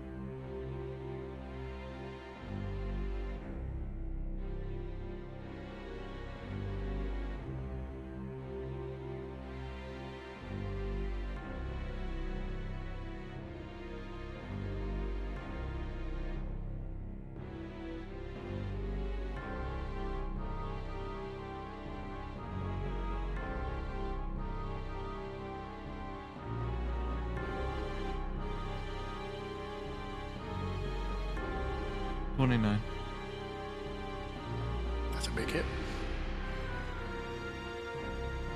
I do it again. Give me the 20. It didn't give me the 20. Oh, Does the 17 hit? 17 does not hit, unfortunately. Damn. Bardic Inspiration! Oh yeah, I do have that. I could save it. I'll do that.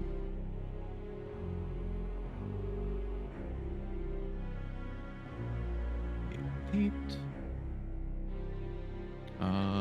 It's an extra 5. That'll do it. Hoggies. I'm gonna smite again. Again! Listen, Just- he has a lot of health. He does. Just as you were about to miss, the words that were said to you early reverberate in your head, and you correct course and hit him dead on.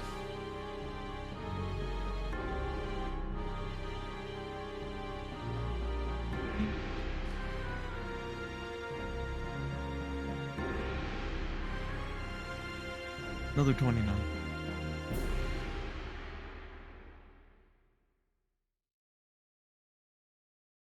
Alright, you hit him again. These attacks just, these radiant energy just blast over him, and you see his foam like weaken. You see his armor like cracking, his cloak like torn and shredded.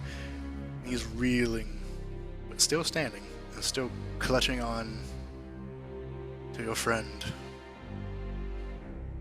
Hasted action. 28. That'll hit. Second level smite because I'm out of first levels.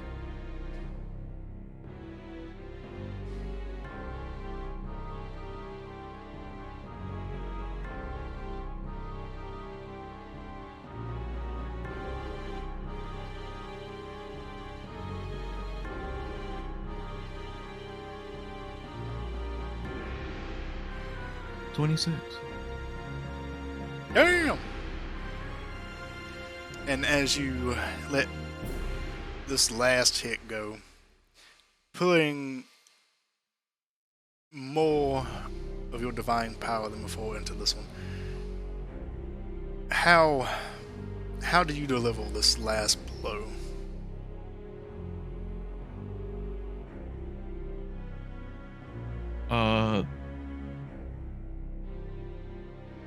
So the first 2 hits will be to the legs. And then last hit, like, when he falls down, she'll just, like, shove it into his chest.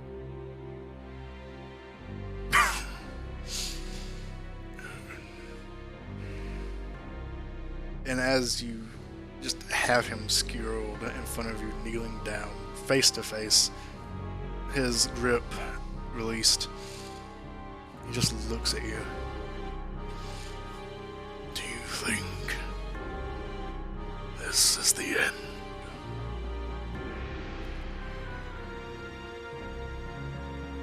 Do you truly think that I've died here?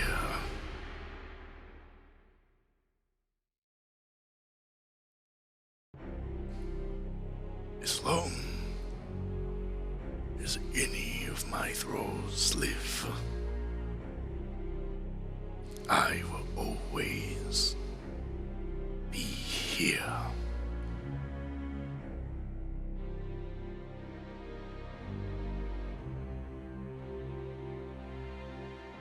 I have a Let's cool kill you thing. again then. Okay.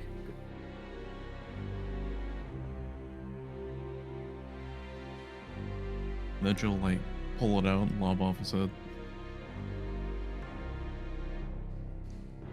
You cut off his head and it just hits the ground and rolls several times before coming to a stop. I will always be here. And his body dissipates and crumbles into ash on the ground.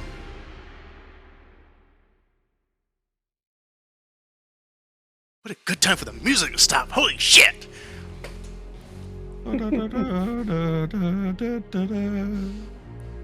Yay! And behind you, the hordes of undeads slowly crumble to the ground. The few remaining soldiers still standing, possibly only 50 or so left. The villagers decimated. The clerics saving who they can. Paladins reeling from the fight, healing their fellows. I do have one more healing, a mass healing word that I will use to help with the healing. And that you do. You all go to the aid of your soldiers, healing who you can, saving what bodies you can that didn't crumble into ash upon the Lord Ladric's defeat. I'm gonna try to cast banishment on his dusty corpse. So you see a big broom just sweeping his You try, and dust as you into a do, the fucking banishment on the other vampire ends and he comes back. It's been a minute! I counted! No, it's been a minute! Wait! Permanent. No. Where am I? I stab him through the heart. Yeah, we just run up, kill him real quick. Oh no! Curb You all stomp just him. curb stomp him. Yes. He turns to ash. No one liked him anyway.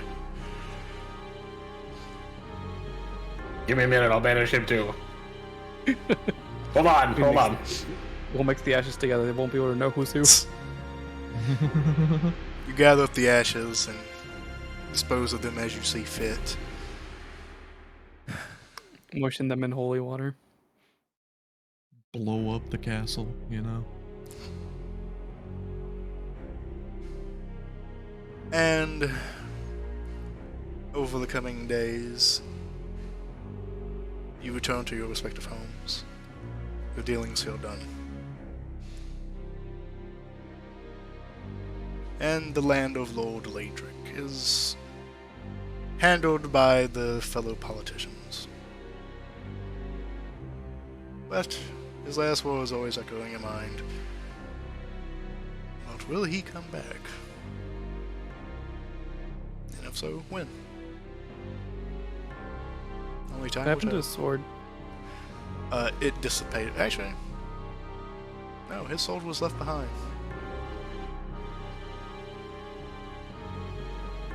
Yo, Paul. I pick up the Prelude sword. for the I bar. hand it to the goblin.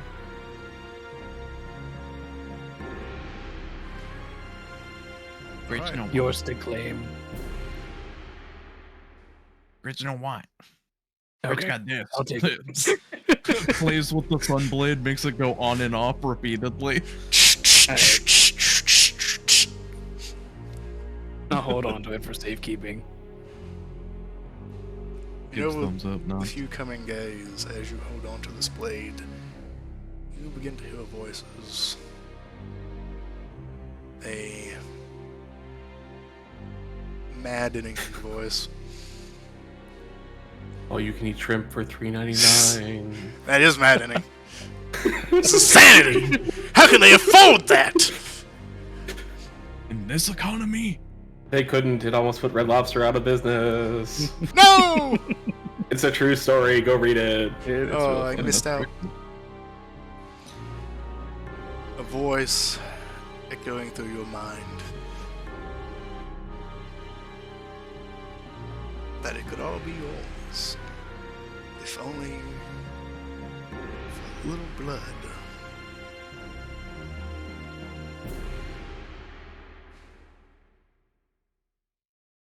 I buried it somewhere. Forever lost, somewhere buried in the backyard. Put a tree on it. Jumanji 3 comes out. A thumping in the woods. Hundreds of years later. Yep. A wonderful coming of age story where a child Will Wheaton turns into a vampire. Child River Phoenix has to kill him. Awesome. All right. Check on this. And that is the end of this. I hope you all enjoyed. You went well. Went really well. I didn't kill any of you. Slightly disappointed in that. Any. We were ready. One day. I Also, had my we rolled slap well. wrist. True, we did, and you rolled poorly. Like you nat one multiple I did. times. So many that ones. Thank you for the gift of subs. Much appreciated. Yeah. 50 bits earlier too, but we were in the thick of it. Into the thick of it. I thank you. I Into needed the it. thick of it.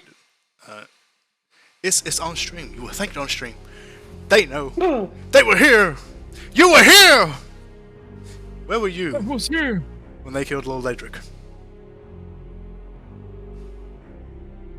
I believe most of them were murdered because they were in the army. I know.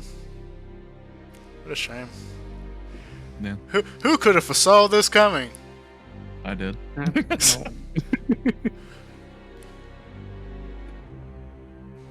When you war against the undead, the best you can hope for is a stalemate. Until you kill the head undead. And that's going to be it for this episode. If you enjoyed it, remember to like, Yeah, review, they knew subscribe to what the they channel, signed leave up a for. comment down below, and I will I see think you it all was the next time. time that the Goodbye! vampire said,